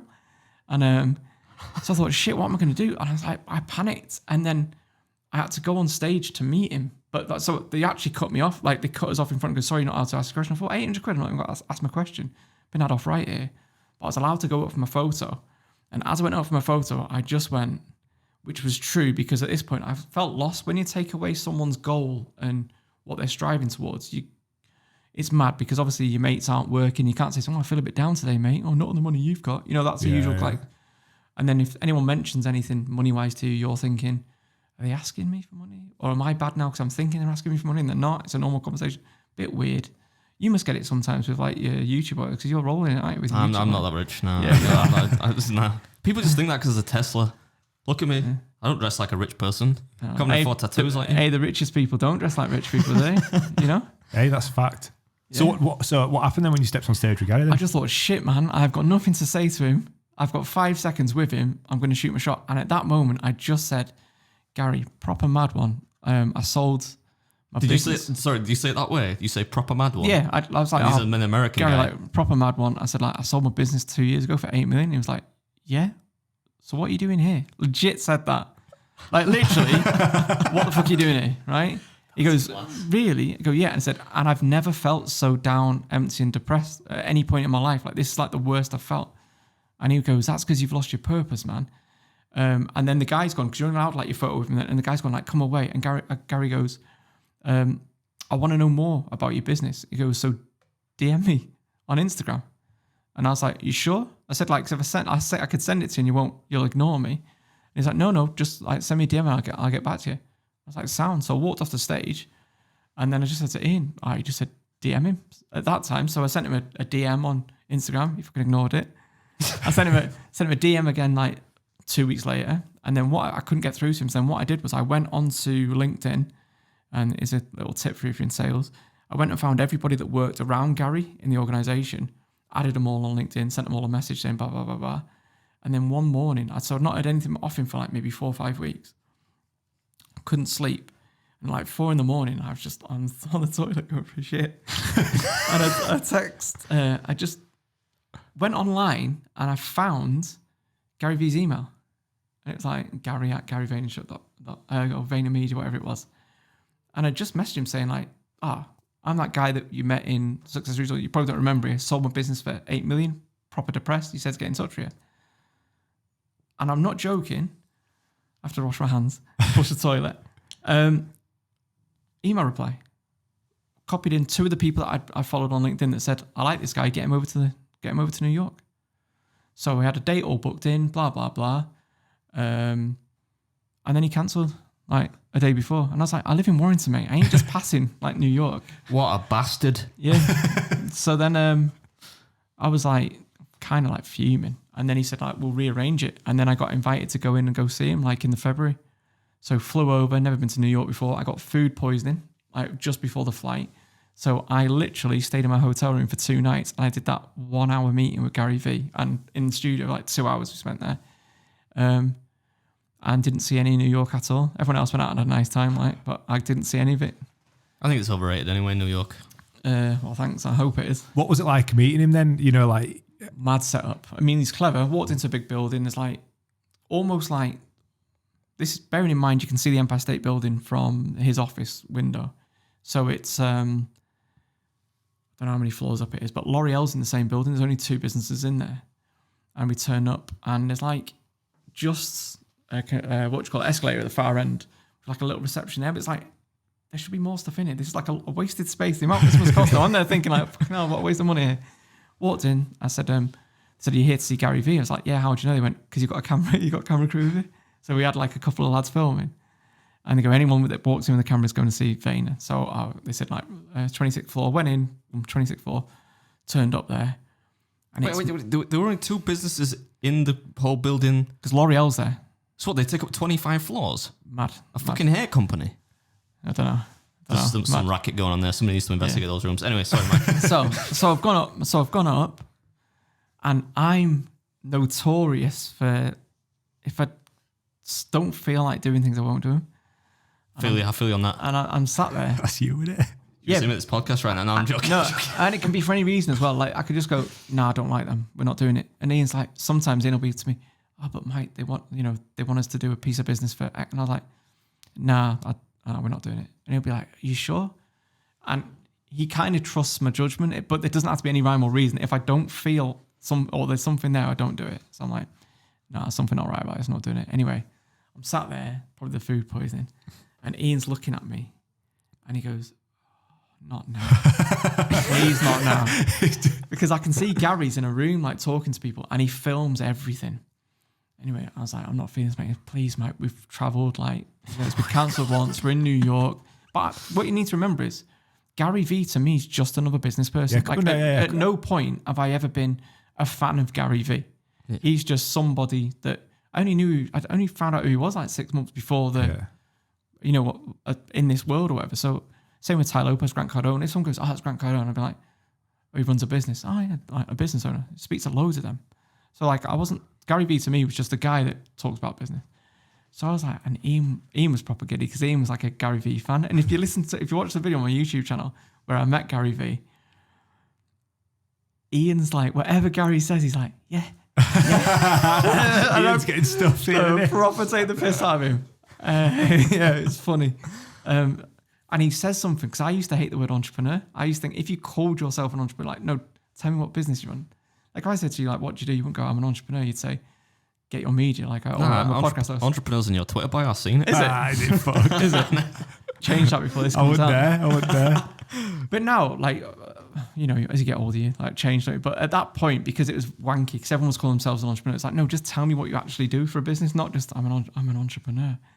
So, and he said something in that meeting. Goes like, Gary Vee goes to me like, "You're a proper entrepreneur, aren't you?" And I just look at him, do not react, because I know I've been fucking panning that word for like months. If I go, "Yeah," so I was just like, just staring at him, and Ian's like, "Yeah, he is." He is. So Ian answers loads of the questions for me. But yeah, so I went there, and I was sat in the sort of reception, it's quite big or whatever, and there's like 4 or 5 people waiting around, giddy as fuck. So glad that they're there. It's like, "Oh, what are you here for? Like, what are you doing?" "Oh, we've paid to have they're called 4D. Yeah, I don't know what it is like, but it's called the 4D, and basically you pay 15 grand to have a 10-minute meeting with Gary Vee. It's mad, and he has all the offices set up, and then you pitch or you talk to him about whatever you want to talk about. You pay 15 grand to be there. You get 10 minutes of his time. He records it. He tries to give a sound bite of sort of nonsensical business advice. Just post more shit. That's it. Boom. And then that's him done. And then he cracks on. But this is where he's smart. If you pitch a fucking brilliant idea to him, he goes, "Brilliant idea. Why don't we help you? I want to get involved."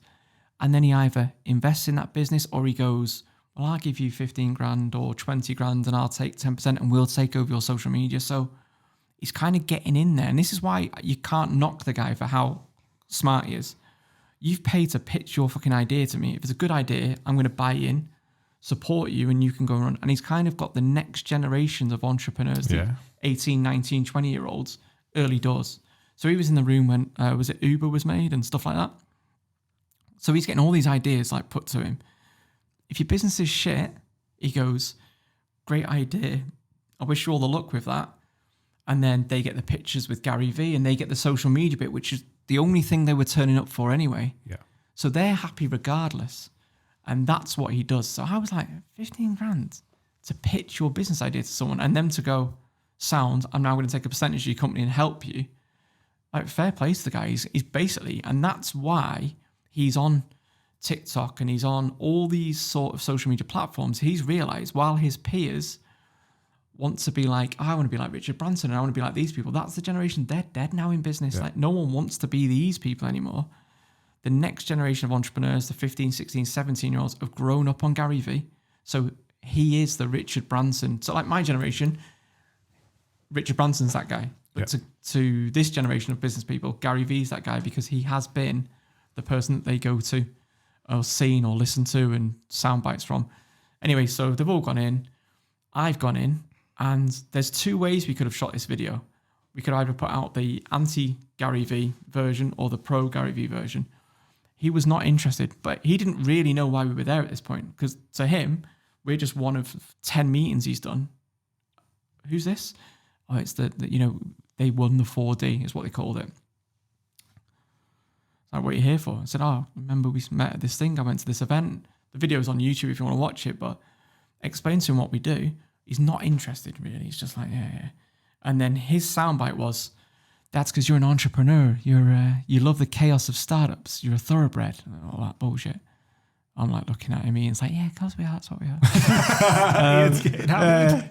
And the mad thing about it was Ian said something in that meeting. And then after Gary Vee left, he actually tweeted that out as his line. So that was the first time we ever had like an idea of ours fucking stole by Gary Vee. Anyway. And then when I said, I've been recording something called the Contrepreneur Formula. It's where I go around to people's speaking events and expose the unethical marketing and sales tactics that they use. And he was like, I said, I actually went to one of your events to film. And then he was just like, you watch his body language said, what were the audience like when I spoke? They don't think I'm one of those guys, do they? And he was proper on edge then because he's probably now thinking, are you filming this now? Have you stitched me up? You know what I'm thinking? I'm thinking that's what the fucking 27th floor is for, so we can throw you down when shit like that happens, straight down the shaft. Right, and this is why I don't really like the guy. So anyway, long story short, he says, I want to put you in front of a big audience. This is a brilliant idea, brilliant concept. I can help you get into Netflix. I've got a contact there. Like, I'm going to help you. So I was like, yes, sound. Anyway, he goes, but Netflix wants an enemy. So it needs to be about someone. And I was like, no, I want to teach people the formula and the actual what to look out for rather than one scapegoat. Because if I said, Ty Lopez is the entrepreneur, let's say it's him, right? And then any course that isn't sold by Ty Lopez using exactly the same techniques, no, you'd think, oh, but it's not Ty Lopez, so these must be legit. I'd rather teach a man how to fish. He lives for a lifetime. Give a man a fish. He eats for a day. That it was that sort of concept. So I was like, no, I just want to teach people how it works so they can apply it to anybody. So they don't have to go, is this guy one? It just goes, does it follow this formula? He probably is. Like, that's it. Give them the education. Let them make their own mind up. He was like, no, it needs to be about someone. Who's the worst person you've seen? And I said, well, I didn't name them in the video. I'm not going to name them here, like on camera. So he goes, cut the cameras. So we cut the cameras, stopped filming. And Gary said, who was the worst person? I told him, and he was absolutely bouncing off the walls. He was like, yes, he's one of the worst. He gives our industry a bad name. It needs to be about him. Like, it needs to be about him. Like, and he was all for it then, right? Anyway, this is why I don't respect Gary Vee. Number one, he never introduced us to Netflix. But number two, about 3 months after our meeting, the person who I told him was the worst person and he agreed with and said he was the worst in the industry, give the industry a bad name, he couldn't stand the guy. There was a picture of them two together in his office and they were doing some joint content and they were doing something together. And that's why I kind of lost all respect for Gary. Yeah. And I also said, like, I don't think you get it because you're the magnet for these people to sell. So while you aren't one, you give them the opportunity for them to thrive. Facilitate it. Yeah. Whether or not. And it's the same thing. It's like, you import drugs or whatever. You're not selling drugs on the corner, but you are the ones that are, do you know what I mean? It's like facilitate the sale of drugs, yeah. Yeah, correct. So what happened with Netflix then after speaking to Gary? Yeah, so Gary obviously promised us that he was going to introduce us. He didn't. And that's how come now, every so often, when Gary Vee like does his tweets or whatever, I always say like, "Oh, Gary, when are you going to introduce his Netflix?" That's like just become a bit of a running joke. But so the mad thing happened was about a year later, 18 months later, a production company got in touch, and it's so weird. They'd been and had a meet. They were over in the UK from America, and then had a meeting with Pablo Escobar's son. To talk to him about his story, and apparently he wanted like £2 million or $2 million, whatever it was, to tell his story, and wanted to know how much he was going to get paid for this thing. Weirdly, I think it turned out later on, and this is only recently, like last 6 months, there's now people are unsure if he really is Pablo Escobar's son. So there's a guy pretending to be Pablo Escobar's son going around trying to get £2 million production deals. That's a good grift. Like, Anyway, so they went from meeting Pablo Escobar's son, talking about £2 million deals, to coming to meet me in Warrington. And I was like, this must be like the biggest letdown ever. Like just working in an office, mate. Like, what do you want to talk about? Anyway, and their idea was they wanted to do the Mike Winnet character, almost like the Ali G of business, or like the Borat of business type in America, 6-part series. And I would be going to like the 10X event with Grant Cardone, but then asking people really sensible questions like, oh, so you're going to 10X your business. What's your business called? What does it do? And 9 times out of 10, I've not got a business. And it's almost like take the piss out of them by being, because I used to deliver everything straight faced, and it was very like, you don't know if I'm taking the piss or not. Basically take the piss out of Americans wearing 10X hats, and then do stunts like get a billboard opposite it, which will be the 11X conference. And I would then like advertise, and it's one better than theirs. Like, just do naughty shit like that. And that was the idea. But I didn't want to leave Warrington. Like, I was like, how long would I need to be in America for? Roughly, we can do it over 6 weeks. I was like, I don't want, I remember I said, like, if I don't want to do something, I just don't do it. And everyone's like, and they said, you've not even asked us about money, how much money's involved. I said, it's not really the money. It's I don't want to be away for 6 weeks, and I've got young kids and stuff. Anyway, so that didn't suit what I wanted to do. And then I got a call saying, we're really interested in doing an episode on get rich quick schemes, exposing stuff, and we've seen loads of your content. But by this point, some of my content's been used by the BBC to talk about it. It's been used in the Telegraph, the Times. It's weird. What I didn't realise at the time was I just made the Entrepreneur Formula, and it was probably, like I was told you about, like James Jarney and CoffeeZilla and those types of channels. They've kind of taken it onto a next level.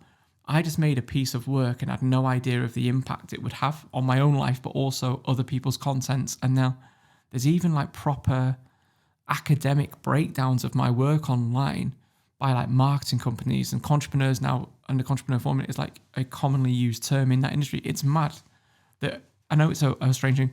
I was successful in business. Yeah.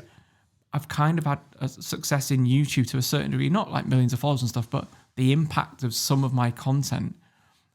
A lot of entrepreneurs now don't end their price in a 7 because that's a commonly used thing as like a piss take because of my work. So I'd get tagged in, or people would tag my content on loads of people's sales pitches and marketers. And that's when they started trying to come to me. And that's like the hassle I got afterwards. But Netflix come in touch, said, we've seen your content. We'd love to turn this into a series. Are you in? So I thought, fucking brilliant. I can do this Netflix thing without Gary now. Sound, yes. By the way, Gary said to me at the time, off camera, yeah, we can do this together as a co-produce if you pay $25,000. And I was like, what? I'm not paying you. I'm doing this anyway. I don't need to pay you to make this happen. And he was like, oh, right. I was only joking. It was just a test to see if you're legit and see how much your heart's in this and if you're doing it for the right reasons. I just thought, no, you don't. And then he said to me, we do need an enemy, and we need like one person for it to be about. And as long as I come across as the good guy, I'm willing to help you. But I think because I wasn't asked, I wasn't falling over myself to work with Gary Vee because, like I said, I wasn't a fan of him, didn't know him. I don't think and also I was probably in a more affluent position than a lot of the people that walk into his office and have that meeting and just want to, oh, Gary, I'll sign over 60% of my idea to you for whatever. I don't, same thing. And he never got back in touch. He'll have his own reasons why. But also, who the fuck am I to him? Like, I'm just a guy from Warrington that's had a 50-minute meeting with him. He doesn't owe me anything. So I'm not bitter. It's like, and also, fair play if you can get paid 15 grand for those meetings. You know what I mean? You kind of got to respect that. He's got 1,000 people that work for him over multiple floors in that studio. The guy's a legit businessman. But Netflix then said to me, we like your idea. I did 2 Skype calls with him, probably for like 2 hours, broke down everything that I did. And I spoke to this and I looked at this and I got this expert to tell me about this. And this is the entrepreneurs that you need to be looking at. This is the worst person. Like, brilliant. We really love it. Can we come and film at your studio? So we went and got you've seen the background, the red entrepreneur wall. Yeah. We got street artists in. David Speed, really good guy from down in Shoreditch. He came up, did all the wall for me because we thought that was going to be the backdrop for the Netflix thing that we filmed. And then they sent some paperwork over and I signed the paperwork which gave them permission to use some of my ideas, some of my pre-existing content I already made, some of the content I've got on YouTube, and basically signed away my rights. It sounds mad now, but at the time, you're signing a waiver because why wouldn't you use my content if we're talking about a video of mine, you might want to bring my video in, blah, blah, blah. So this was what they told me was going to happen. I did 2 of those meetings, went through it all, pretty much did all the research for him. And then 2 days before the filming was supposed to happen, they said, we've took it to legal at Netflix and they want to completely change the direction. We can't do it how we want to do. So that's it. Sorry, we're going to have to put a pin in this. This idea isn't going to happen with you. Turns out when I spoke to CoffeeZilla about this thing, they did the same thing with him because he was obviously making similar content at the time. Really good channel to follow if you like that kind of thing. And 6 months later, there is a Netflix episode called Money Explained. I don't know if you've seen this. I've seen it, yeah. Yeah, that's mine. That's mine. And the worst thing about it was, so I didn't know this. The episode came on and then my socials were just going popping off saying, Netflix have stole your idea. Netflix stole your idea. And then someone had screenshot the last frame. But it's worse as well because on Netflix, the other cards to watch, something else comes up, so you didn't even get to see it. It says special thanks to Mike Winnet and Ian Darlington. So they give me a special thanks on the fucking episode of mine that they stole. It's 2 years of my hard work, thousands of pounds invested, time, effort. I've signed all the paperwork and I've not got a leg to stand on because I signed that paperwork saying that I had waived my rights for all those things. So I got fucked over by Netflix. So when you think about considering I've done quite a few weird things, like getting an Amazon bestseller with a blank book's quite funny. That made national news in Australia, in America. If you Google it, Mike Winnet blank book, loads of news reports come up. Managed to get into Gary Vee's office and have a meeting with him. Obviously sell the business, do the YouTube channel. I've had a series, an episode stole by Netflix. I've had quite an unusual career. You could be a biopic about your life. Who would play you in a biopic, you reckon? Idris Elba. I was going to say, but you got a slight look of Mark Ruffalo.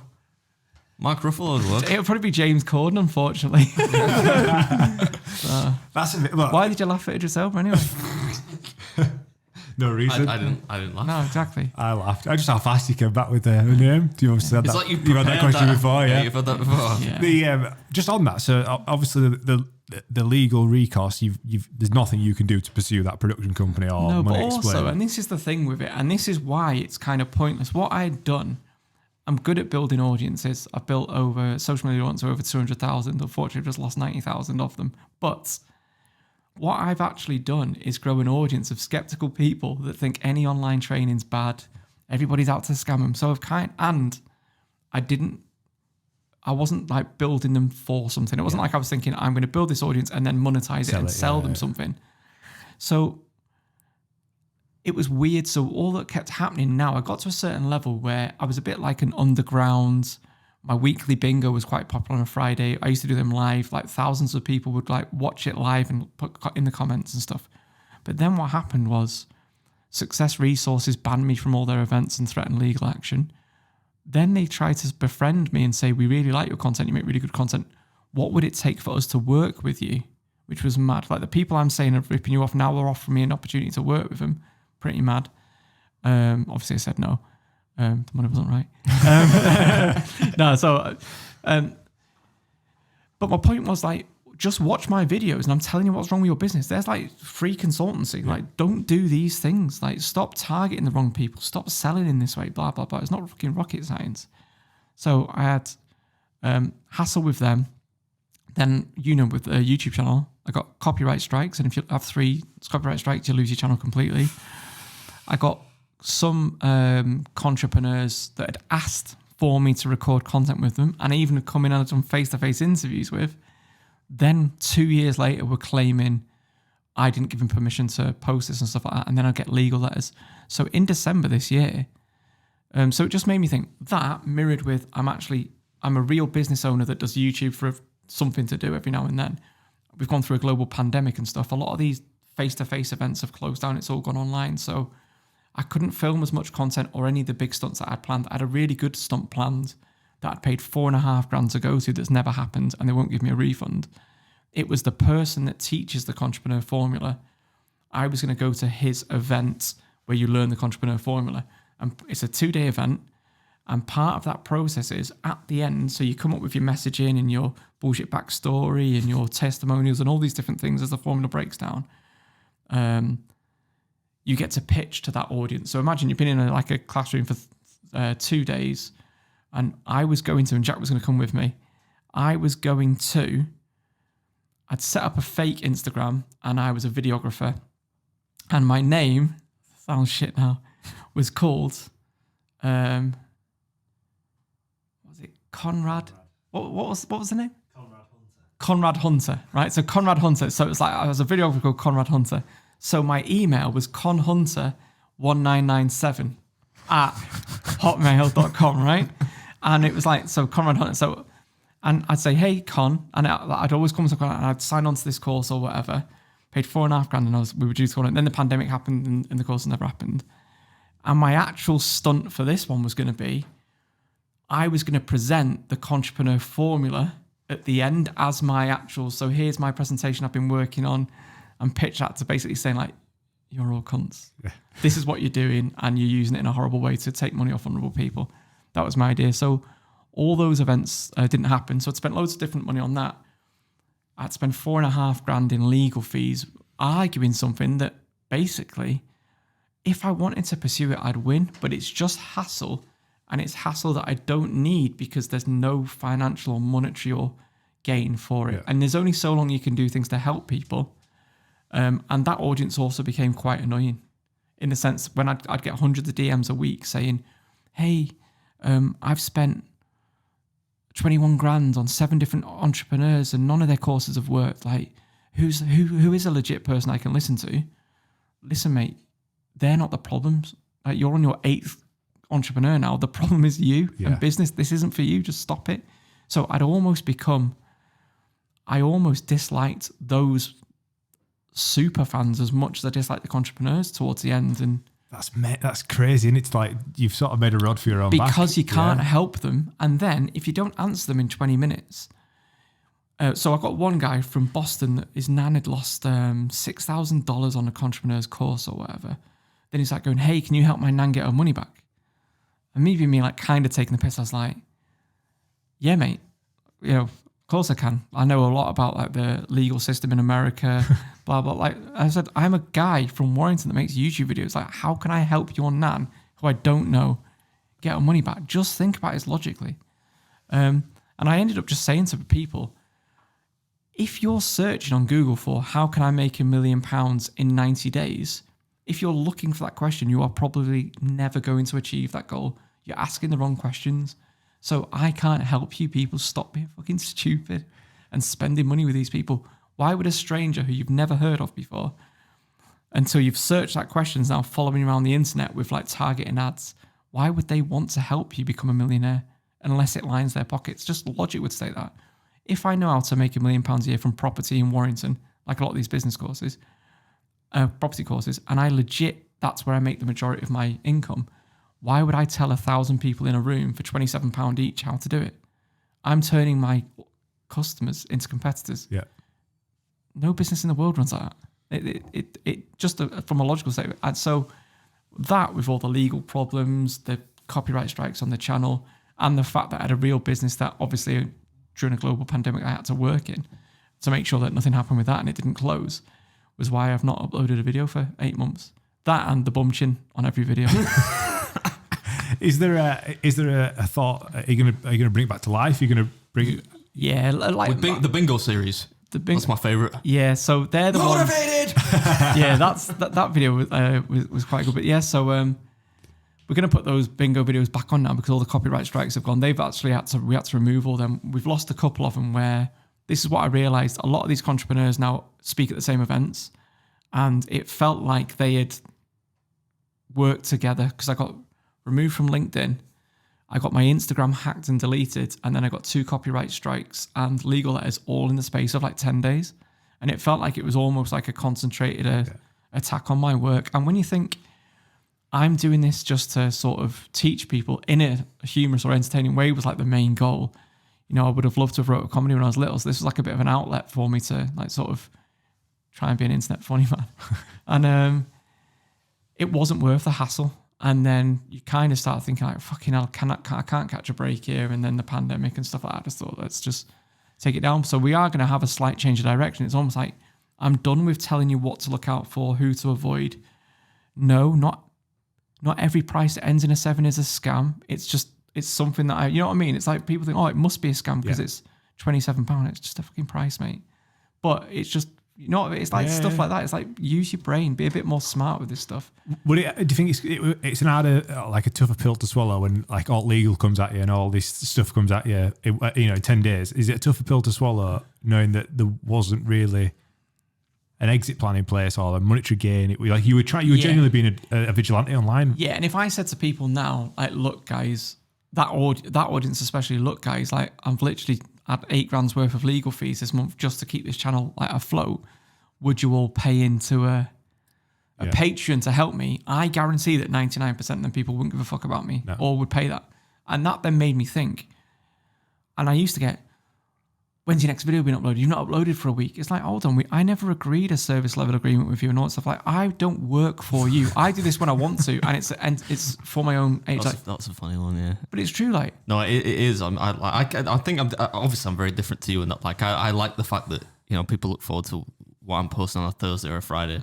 But it does make me laugh that we had like a bit of a med. You remember that thing with Lynn's where she went to hospital? Yeah. And it's not that I've got videos coming at my ass, you know, like for the next 6 weeks. But I don't like a video to go up if I'm not there to interact with those first few people who really love it, you know. So I'll just, if this, you algorithm sluts.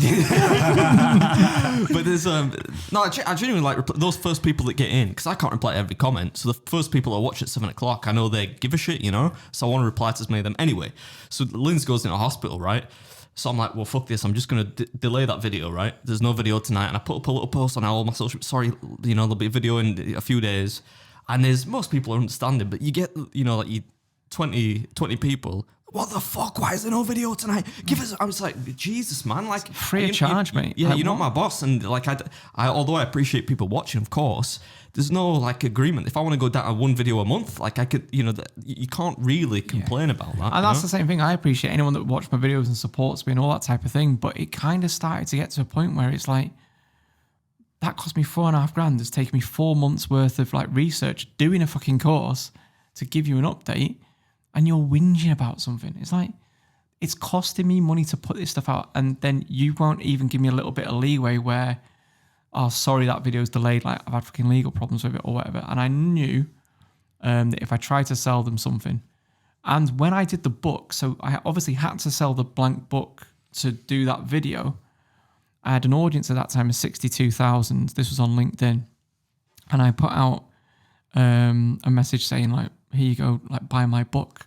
But for it to work, I couldn't tell you what it was for at the time. Otherwise, it would skew it. And I don't want to, like, the joke doesn't work. The joke would work anyway, but the joke doesn't work. And it's not a real reflection if I say, oh, just buy this book so it gets to number 1 Amazon. I wanted to learn how many books it took to get to number 1 Amazon. It was 49, by the way. And I've seen that video. Right. I thought 49 is, even in the, you know, gaming it, like you say, 49 is not much, is it? And the maddest thing is you can buy 15 yourself. So you can buy 15 like Kindle versions yourself anyway. So you get your mates to do it, I suppose, couldn't you? 15 each? 15 each, done, job done. So it's guaranteed me. Anyway. And genuinely, some of my, what you'd call hardcore fans that you thought you understand this were like, so this is what it's all been for. Like, it's a fucking 99p book, mate. Amazon are taking 87p of it.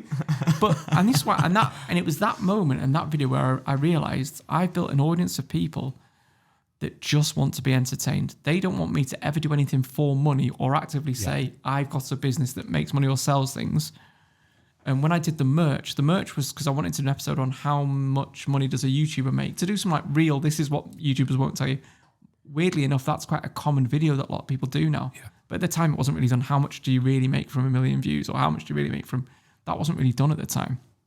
And because I wasn't asked, I would like to tell people and how many subscribers and all this kind of stuff. So when I tried to do that, some of that audience that you thought got it or you were doing it for would give you so much shit. And it just made me think like, at no point have I ever agreed to a certain service level agreement and blah, blah. You're not paying for this shit.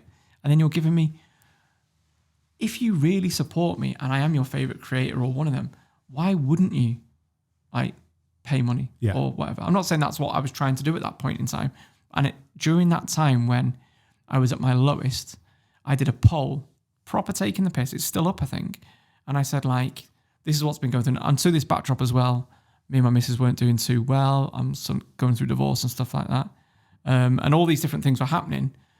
Piled loads of weight on. I would blame COVID, but I think like being in lockdown, but it's probably KFC and Just Eat was probably like the bigger to blame for it. But so there were all these different things. And I did a post like saying, if I told you this is the reason I'm not uploading, 1, 2, 3. And one of the options was, I don't give a fuck about your mental health or how you're getting on, just give me that next video. And like 40% of people voted that as their actual answer. And that was just like, this is why none of these people, I mean, don't get me wrong, there are some that really want, and what I found was, it was when I started to talk on LinkedIn about real business stuff, most real business people want to know about how did you grow scale, how did you market your business, how did you grow an audience of 200,000 and that type of thing. So the legals on top of everything else I was going through, I was just like, oh, fuck that. I just let the channel, and I've not uploaded a video for 8 months. And feel better for it, if I'm honest. We've touched on it ever so slightly. I'll come back with that more. I've told you what not to do. Here are some of the things, and here are real experts, and here are people I trust that want to do it the right way. But I don't know how the audience will take to that new content when it comes out. That's a weird thing, isn't it? I mean, like we've said before, like if you're going to start a channel, we actually did a full episode about sort of the trolls or like the I guess the behind the scenes of what. Did we ever release that video? We haven't. No. Have we? We never released it. Just a quick one though. By the way, Grant Cardone threatened to come over and cave my head in with a rock. I've had death threats. I had my they call it doxed, don't they? When they dox you, when they put all your personal details on YouTube. So I had people come up with my kids' school that they go to. No. Yeah, because for a lot of people, especially because Mike Winnet is a character, they think that I've lied about my old business. Yeah. I don't think people think, because they're searching for Mike Winnet. Well, of course I'm not on fucking Company's House. It's not even a real person. It's like searching Mr. Bean on Company's House. Like, do you know what I mean? Like, so I just started getting, and that was the thing, because now my content had been seen by an audience that had never seen or knew about my real business past and stuff like that. It's just too much hassle. So even the people that were super fans, they think they're helpful. Even now, I joined Facebook a week ago. I've had, oh, you did that video about scam your leads. Yeah, 2.5 years ago, mate. Like, stop fucking banging on about it. Like, I'm doing something different now. You need to do a follow-up about Samuel Leeds. I actually said this guy, you can see it on Facebook. I said, why? Well, he's done this, he's done that, he's done that. And I said, so if you already know all these things, why do you need a video from me to tell you these things? I said, he goes, well, so-and-so's done a video on it. So I said, so there's already 5 other content creators that have done a video about that person on these things. Why do you need me to do this? What you want is drama. You want to see 2 people arguing online for your entertainment. And I always look back, it's the class clown. In school, there was that prick in class, wasn't it? He was funny. You didn't care if he passed his... You just wanted him to entertain you, but you'd crack on with your work. And that's how I felt like I had become. Yeah. I was entertaining people that were hard at work making money. But if I then got my head down, stopped being the class clown and tried to earn a bit of money or work hard, they'd be like, well, hang on, you're here to entertain us. Like, we don't like it now that you're... And it was like, so people watch my videos on the lunch break and whatever. And then if I said, hey guys, will you buy a book for 99p? Oh, well, I don't like this now. You're now monetizing your audience. That's the weird thing. I mean, we're just about to touch on it. We did a full episode about like the comment section and YouTube and the sort of culture of the comment section. And it's really difficult, like when you go into a public facing domain, like especially, I mean, like obviously me, I'm like, don't exist. You've got a brand to consider when we do these podcasts. So like in a sense of like The brand. I don't call it that. I don't mean by like a brand, but there's eyes on this what we're doing, isn't there? So we've got to be really careful on what we say. And then That's true. Yeah. That goes with what you're doing. Like you've gone into this as a public figure, like as an influential voice, even if it is under an alias. And it's terrifying what people can get away with online because it's just. Especially with some of the people I talk about, because they've got super fans. There are super fans of Gary Vee. And this is what I say, and I'll take the Samuel Leeds as an example. Samuel Leeds, it seems like whenever he had a beer, he would get on at me at Twitter and like try and draw me out or whatever, but I used to find it funny. So he's a property investor, sells property courses. I remember doing a tweet where, bearing in mind, we're like 18 months after the videos come out, and he asked to come on the video. We did the video, and he probably come off worse because I just asked really simple questions and just let him talk. I thought it was brilliant. Like I didn't even have to say anything bad about the guy, but also I didn't know the guy. He'd asked to come on. I just did an interview with him, and it's probably he came off worse in that interview because what I was saying when he was saying anything, I couldn't like challenge him. So I just say, if you've been to his course, let me know in the comments if this is right or wrong. And obviously, the comment section went off. Is that still published, that video? No, that was one of the ones that I got legal letters about. And blah blah blah. So blah. Even though it was bullshit, by the way, they said that it was defamation, but then started naming people in the comments. I thought, well, I can't be fucking held responsible for people. I remember seeing that because like you can see how he didn't come across well, but that by his own. Exactly. Like I didn't make him say anything he didn't say. I just asked the question if I can give the answers. Like, so you can't really put the blame on me, but whatever. It's like there's no point arguing with him. But he kept. So he always goes on about property, and he kept saying like, we need to do a live debate or whatever. And I always used to say, what's mad is, Samuel, that you're a property trainer and you teach people how to make money from property. Yeah, I've been living rent free in your head for 2 years. Like, That's a good one. do you know what I mean? I said, like, you're like an ex-bird that I won't text back. Like, why do I need to do it? And he's like, I need to live debate you. And I say, live debate about what? I've not got a different opinion on anything. I asked you about property investing. You give me your answers. And that was it. We did an interview that you asked for, questions that you'd okayed before we started, and you're still in a mood. So it's dead weird. But with him and any of these entrepreneurs, I'm not saying he is one, by the way, alleged.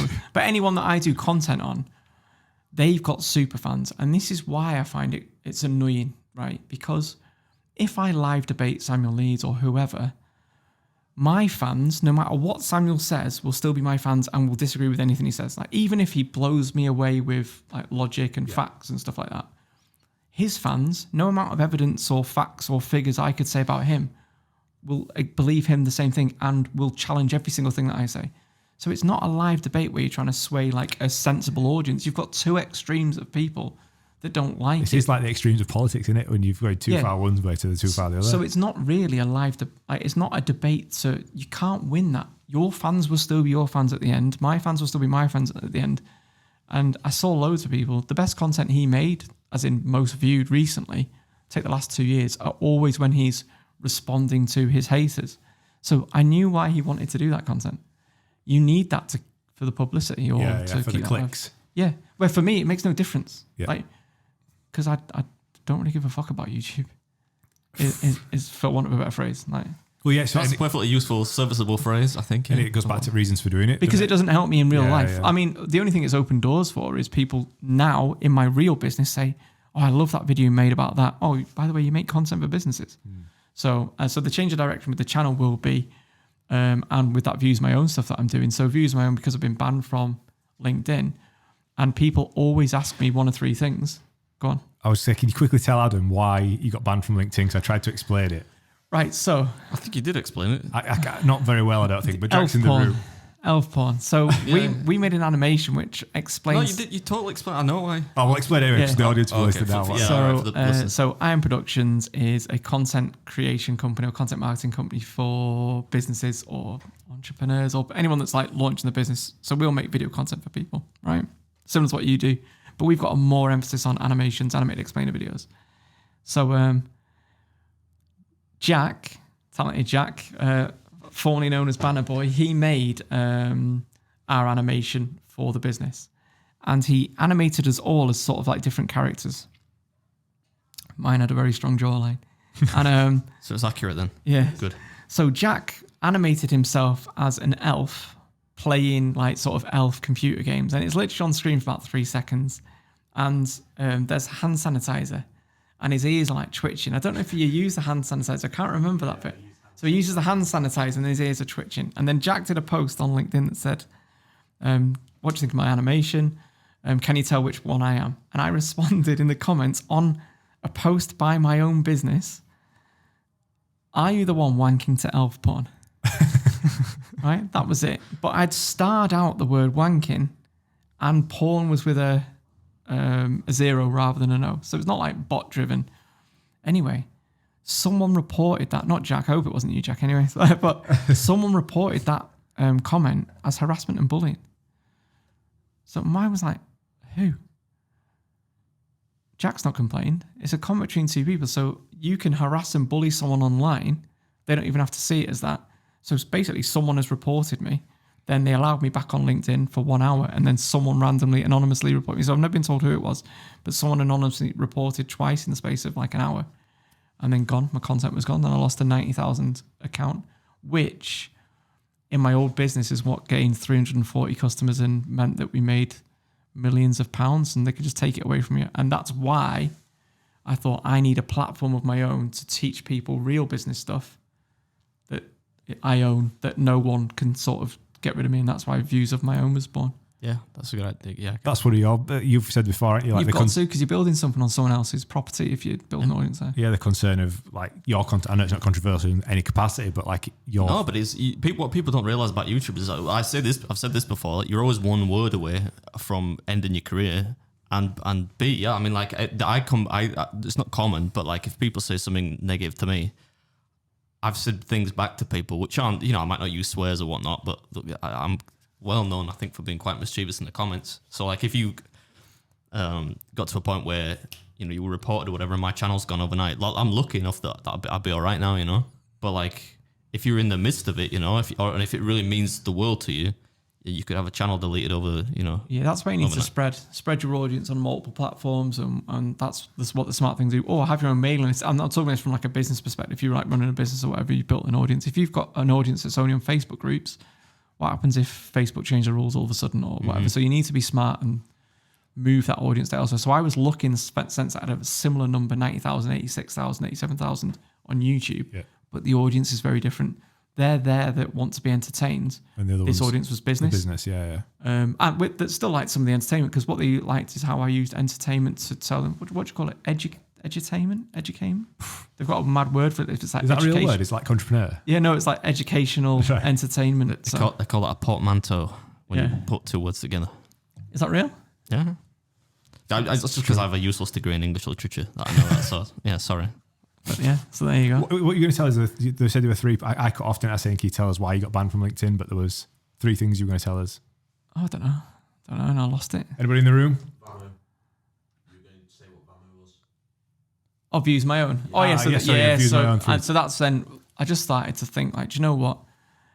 90% of the questions I get asked about from like real business people that are more interested in the business stuff, or you're telling us to not listen to these types of people. What is the alternative? So I started to move my content towards, here's Roberto Blake. He knows how to build an audience. I started to almost go like, I'm not saying I've bought their courses, but these people are saying it's a long game. You've got to do it right. And the credible, credible people. Almost like saying, I'm not giving them my stamp of authority, but asking them genuine questions from people that want to do things the right way, blah, blah, blah. And 90% of the questions I get asked were, number one, how do I grow my audience? How do I grow on social media? Because I'd done it on LinkedIn, Instagram, YouTube, I could kind of give a decent enough answer because I'd done it on multiple platforms. And then it was, how do I do better marketing? Because our marketing was really good. On how can I sell more? They're the 3 things that most people ask me questions on. How do I get seen by more people? How do I market to those people better? And how do I sell more with all these leads that I'm getting? And I would end up answering the same questions over and over again, like being on a dating app, I imagine. It's like the same questions over and over again. I've never been on there. I don't know. I couldn't tell you. You've not been on them, right? You're that generation, aren't you? Somebody once faked, but used the profile. Apparently, like 2 or 3 people alerted me to it on what's the main one, Tinder. Oh yeah. Like someone was using my picture. I don't know why. I mean, I'm like a 4 out of 10 on a good day. You know what I mean? Like, why would you be using this? Can you imagine it? But I thought I was quite flattered by it actually. Adam, 5'2", Viking. This guy. little Viking. You're not 5'2", you're taller than me. You must be 5'2.5". Yeah, because we're normal size. Fucking. Yeah, so I just thought, like, I'm answering the same questions over and over again. And these seem to be the actual people that genuinely value my time and stuff. Like when you came down and wanted to talk about real business stuff. And so I just thought, that's a sort of crowd like that I kind of want to sort of deal with. So when I come back to YouTube, it's going to be more like I've been trying these things. At the moment, I'm trying how to grow your audience on Twitter. I'm following a real process by a guru, and I'm tracking my actual results. That's funny, because you said Twitter. He is Twitter. Like, he's not been verified on Twitter, but you said, "Fucking hell, what's Mike been on recently?" Because you only follow about 4 people. I just thought you were like on speed or something. I thought this dude's fucking tweeting like 400 times a day. I'm thinking, what's going on here? Yeah. So this is what I mean now. So I've gone back to basics, but instead of going, I'm going to spend $4,000 on this guru's course to see if it's real or not. I'm going to go, fuck that. Why don't I do stuff that's actually beneficial to my real business and real life? And go, right, I'm going to test that guru's process on how to grow your Twitter following to 30,000, because that's actually going to benefit people. Yeah. Do you know what I mean? Rather than saying, hey, guess what? Those guys that we thought were fake, I've just put $4,500 in their pocket, and guess what? They're fake. It's expensive. Yeah. Yeah. So that's why I just thought, so why don't I start testing real business stuff that if it's true, you can apply in your real business and do it. And that's where I've used my own to start. So every week or every month, I try a different business challenge. One was like getting influencers to give me a shout out, stuff like that. But then it's just to show how did I do it? How much did it cost? And the impact, and it's real stuff. So it's kind of like a grown-up version of the entrepreneur stuff. I don't know how the audience will take to that, because they might now go, oh, what? So I've got to sign up to your... Well, that goes back to what you said. Like, you've got 86,000 followers on YouTube that are just there for entertainment. How many of the 86,000 are business owners, which is a small percentage, and how many would want to invest a £10 a month or £15 a month? You know, like, even though it's a deductible cost, a lot of people, it's then doing that refining down. It? But the maddest thing was the people that get it, to them it's like a logical step. Yeah. But you've got people like, no, talk shit about Samuel Leeds or talk shit about Ty Lopez again, make us laugh. Yeah. It's that, and it's almost like, but you're like the worst element of my audience. You don't care about me. You don't mind if Grant Cardone's threatening, or I'm being doxxed or getting death threats and stuff, because that's funny to you, because I'm entertaining you for 5 minutes of your life. Yeah, even though it's like beating you down for a couple. It's like when you're like living this shit and stuff, like yeah. mad when you've got people posting like your kids' names in the school for what? Yeah, because I dare call your guru. By the way, I bet you've never paid that guru $5,000 and done his course, because if you had, you wouldn't be saying these nice things. It wouldn't be your guru anymore, would he? Exactly. So, and that's what I found mad. It's almost like, and no amount of evidence would convince that element of people. So it's almost like I've already convinced those that I could convince, I think.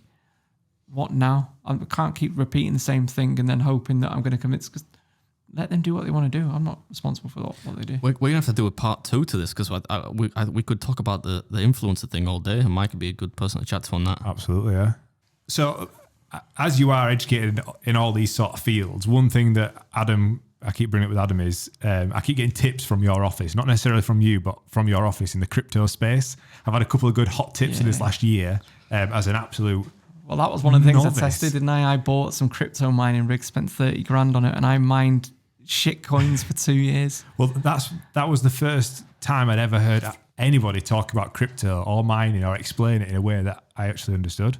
Well, thank you, Josh. That's what we do as a business. We take difficult concepts and explain them in a way that even people like yourself can understand. Yeah, like you've got bags of cash to respond to this podcast, we'll mention you every time. And I used to have bags of cash, but worse than any entrepreneur course is getting divorced if you want to lose your money quickly. Oh, God. That's the quickest way of doing it. So what's half a millionaire called? That's what I am now. Well, we'll talk about crypto rather than divorce. So we know about crypto. If anybody that's wanted to learn about crypto or crypto mining, check out. That's my biggest viewed video now. More than the entrepreneur stuff is the crypto for dummies video. It genuinely is amazing, and it explains it in clear as mud. But can you explain what the fuck is an NFT? Because Shall I read the email out? Right. Okay. So do you want me to read the email? You tell us. Give us some context. I don't want to I'm judging it without really knowing about it, right? But the amount of emails I'm getting about people trying to get me to sell NFTs and whatever, and I'm like, just fuck. I've actually got to the point where I'm calibrating my email to block the phrase NFT because I don't give a shit, right? But I got this email, right? I'll read it out to you just for fun. Penis enlarger. No, do you get those emails? I still get them even now. Like I would have taken them up on that actually. Yeah, still waiting for a serviceable working penis enlarger. But anyway, I'll take those blue Zeus pills instead. So I got this email right from. I'm not gonna say who it's from, like, just for protection and whatnot. It says here basically contacting you through our company email, but my name is Tony, founder of company. We're a crypto news media aggregator with a token on Binance Smart Chain in capital letters for some reason. Jackson nodding it corner. That must be good. We're getting ready to release something monkeys. These are 5,000 utility-based NFTs that reward their holders ape swap bananas just by holding, along with some other unique, some other aspects. Pretty foolproof. sounds it. Yeah, then just more shit about monkeys and bananas. What is that? Does anyone know what that means? So, like, I honestly think it's just the bigger. What's it called? The bigger fool theory, where you basically buy something and then a bigger fool comes along later on, Buys it again. and buys it again. Like that's what it seems to me. But Ian explained it quite well to me, and I'll get Jack in. He's our expert. So Jack has tipped us on a few things, and Jack has actually got a couple of projects himself, haven't you? He's got like Phantom Lollies. Phantom Ice you Lollies. were talking about that before we started, right? Yeah, so someone explained it to me like, so back in the day, an artist would do a piece of art. Yep. That would be the original. It would get paid. You'd get paid a lot on for doing the original artwork. But now we're moving into a digital world. So there's people creating digital art, and it's just the equivalent of like a digital artist. So when you buy an NFT, you're buying the original version of that, and in theory, it's one of one. Yeah. And it's registered on the blockchain. That's how I understand it, but I haven't got a fucking clue because I remember asking a guy that came into our office to explain it to us, and we're actually doing some stuff in that which will be on the YouTube channel in a few months' time. I said, what stops me just right-clicking and saving it? Saving that there JPEG. Yeah. And he says, well, basically you can. Like just having a reprint of, say, the Mona Lisa. But the actual original is the original. Yeah. So it's just, to me, it's just digital art that you own and you're the original owner of it. It's a bit like. Can you get a bit closer? So this to is mine? Jack. This is Jack from Ion Productions. He's the. Creative lead. I guess I'm animator primarily, but I do sort of NFTs in my own time and stuff like that. And in work time, I've clocked him a few times. Doesn't look like work, Jack. Don't pay for this shit. Yeah, no. So it's almost like everyone sort of had a Charizard Pokemon card as a kid, and it was crumpled. But if you look now, they've got like mint ones that have come straight out of the pack, perfect. They're so rare that there's not many of them about, and it's the same as NFTs. So, say a Bored Ape Yacht Club, there's only ever going to be, however many there is, 1,000, and they are all gone now. They're in accounts. So, I don't know. It's more about owning the idea of it rather than the image itself. So you're gambling then that project is one that's going to be popular, because there's loads of rubbish ones that aren't going to make any money, and it's going to be it's easy like crypto for entrepreneurs to now exploit this because it's like you're hearing enough of it, you kind of know that it's something that people are doing. So I think it's easy to hook people in because you don't know anything about it. I could pass myself off now as an expert and say to you, oh, just give me $2,000 and then I can set you up with an NFT, blah, blah, blah, blah, blah. And that's how they're getting loads of people. So the scams will be rife in NFTs, won't they? Yeah, definitely. It's better to make the thing. Yeah. Like, it's better to make the project and sell it to other people rather than, What's so as though you're like the original artist selling. But like, what I thought I'd heard or understood it as is that the digital product might have some sort of value behind it. So, like, if you bought that one NFT, that could be an entrance ticket to a football game. Yeah, a lot of people are doing that. They're assigning like real life things to them, aren't they? That is similar to what that is. So you get like whatever it was, banana tokens or whatever. It's sort of like gamifying it to. I love bananas. Like, I mean, like if I got real bananas, I'd probably sign up. Like, you send me a year's worth of free bananas. Yeah, but the thing is, it's almost like if you buy the NFT, say for argument's sake, 10 Phantom, and then you get dropped, say, 100 bananas, and then bananas are then worth 100 Phantom. You've sort of made 10 times your money back, and you've still got your NFT. And then you can sell your bananas for the NFT, phantom. yeah. to the next idiot. Yeah. But we've seen on Twitter, everyone's changing their profile picture to become like ape faces and stuff now. It's just mad, isn't it? When I signed into Twitter the other day, it said you can now. I tweeted about it. But it's just flossing, isn't it? Everyone always It's like the buzzword. Lamborghinis was a thing 5 years ago for YouTubers stuff. Now it's like, have I got a Bored Ape Yacht Club, Bored whatever Ape it's Yacht fucking Club. called? Yeah, NFT as It's a my new profile flex, picture. isn't it? Yeah. It's a new flex. Yeah, because like Eminem's bought one, hasn't he? Yeah. Eminem's bought one. And You know, pineapples in olden days, if you had a pineapple on your shelf, that showed that you were wealthy because they were so rare. So people would keep pineapples on there just to show like, I can afford a pineapple. God. Just let it rot. It's mad. So it's just that, isn't it, for these people nowadays? So I still don't know what that email meant. Maybe you could tell me afterwards, mate. I don't know. Yeah, But no, it's hard to It's describe. getting deleted. But yeah, either way. we will be doing some stuff on NFTs, and we'll be explaining how it's all worked and how much money, if anything, have we made from what Jack's been doing and stuff like that. So again, trying to explain it in the way that we explain the crypto stuff. But I am exactly like you. I've not got a clue.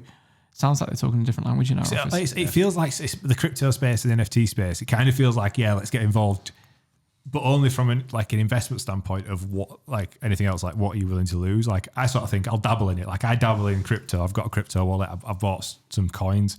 I've bought some Ethereum, but it's not like of what I actually, of the money that I've got. It's a very small percentage because like I'm willing to lose it. I've heard someone say that if you're going to invest, you should have 10% of your investment pot in crypto. Right. It's just sort of like a general rule. I think Jimmy Hill said a similar thing. I think He said a bunch of stuff, and I appreciate the advice. I just didn't absorb any of it because, like, I got out of like working for a bank because I don't hate money. That's You could have been sat here on a lawnmower if you played your cards. No, they weren't giving us stuff like that, man. I got a free bottle of shit champagne at the end of the year. You know, if I'd done fucking 40% overtime or something ridiculous. But what was I going to say? Yeah, I mean, like, I hate all that, like, materialism, you know. That's what fucking ruins YouTube as well. That's a whole different aspect. Yeah, well, you don't do any sponsorship. You don't do I any very shows, rarely yeah. do it. That's the problem is as well, not with sponsorship. There's nothing wrong with advertising. You know, the problem is, especially on YouTube, Instagram, all that shit, it's so rarely done with integrity. It's always done because you want your $5,000 or $10,000 or the astronomical amounts I've been telling you about. People offer me to sell dodgy shit. Yeah. And if you're a certain type of person, you'll just be like, yeah, I'll sell it to the. But for me, those people are valuable. I want to entertain them, and you know, I don't see them as marks to be sold to, and that's what winds me up about it all. And they're enablers for entrepreneurs because, you know, if a entrepreneur says to you, sell my Forex trading or say that you do this, I know loads of sort of like B and C list celebrities, Love Island stars and stuff like that will just do whatever you ask them to do if they get paid like £1,000, 1,500 quid or whatever. And they don't realise that that's going out to millions of people that then think, oh, right, that person does invest in that course. So influencer marketing's been hijacked and exploited in a negative way by a lot of entrepreneurs. We need to do a part. You want for doing a part 2, Mike? Yeah, we'll do a definitely. part on influencer marketing because that'd be a fun one. There's some funny stories I could tell you about Well, that. I've got some questions for you guys, but we can film that afterwards. We'll And that is film that. for views on my own, and that is on about growing a YouTube channel, which is one of the things I get asked about business all the time. Yeah, we'll put a link below to Views of My Own. We'll put a link to Mike's channel. We'll put a link to everything so that you can sort of follow up on this and learn a bit more. We'll do a part 2 if Mike, you're willing to come back over and sit with us again because we've definitely done over 2 hours. We could go over to Mike's studio and Oh work. yeah, that'd be cool. Yeah, I always feel like I'm the most sort of the biggest letdown when you think of a millionaire and what they're like and stuff. Like I'm proper boring. I've invested all my money, saved it all. I've not that's splashed out. I think that's the other way around. That's more impressive to me. yeah, that's I would what- hate if you were wearing like a big. I had the fancy same watch. Ford Focus for like 18 months after I sold my business, like 13 plate Ford Focus. I think the sensible way to do it, like you are doing, is what should be preached more of, rather than go get the Rolex, the Lambo, Anyone can be a millionaire if you invest like a percentage of your salary from young enough, like almost guaranteed. Almost guaranteed. Yeah, they said the S&P 500 return. Like, What the fuck is it? Are you working for them? You keep telling me Yeah, you invest in but S&P S&P 500. 500. You working for I know, I used to Vanguard? work for a stockbroker, for fuck's sake. Yeah. I got told that You trying to get them to sponsor the Yeah. podcast? over 20 Aim lower. years, it's never lost money. Like no one's ever lost money after Yeah, being. just do that. Like, and like I saw someone said a stat: if you worked in McDonald's and just invested 2 hours of your salary every week, just that, you'll be a millionaire when you retire. And that just goes to show from like age 18. So you can work at McDonald's for your whole career, retire at 65, and you'll be a millionaire. Being a millionaire isn't that hard if you actually invest a percentage of that. And that's the problem with society now. It's hard to do that, isn't They it? want a shortcut. I think, I agree, but like it's hard to do it when people are paid absolute poverty wages, especially when you look at the NHS and all the people that do hard work. Yeah, there. of course. Not of course. that, But that's because other things have become expensive now and inflation's going off the chain. So We need a part 2. We're running out of disk space. We need a part 3. Right. It's been a long Any one. final comments, Adam? No, just thanks to Mike for coming in, bringing his impressive chin with him as well. And both of them. yeah, we I hope people enjoyed it. And Watch out for part 2, yeah? Yeah, we'll do a part 2, which will be we'll talk about some funny influencer stuff. I hope you spoke about me as much on Jimmy Hill's podcast as you spoke about him on mine. He's a fan of you. He's a big fan. Is he? Yeah, he is. Yeah. So I'm a massive fan of him. I know who he was. Mate, thank you very much for coming on. Thanks, sorry, mate. Watch out for part 2. Catch you on the next one. Peace.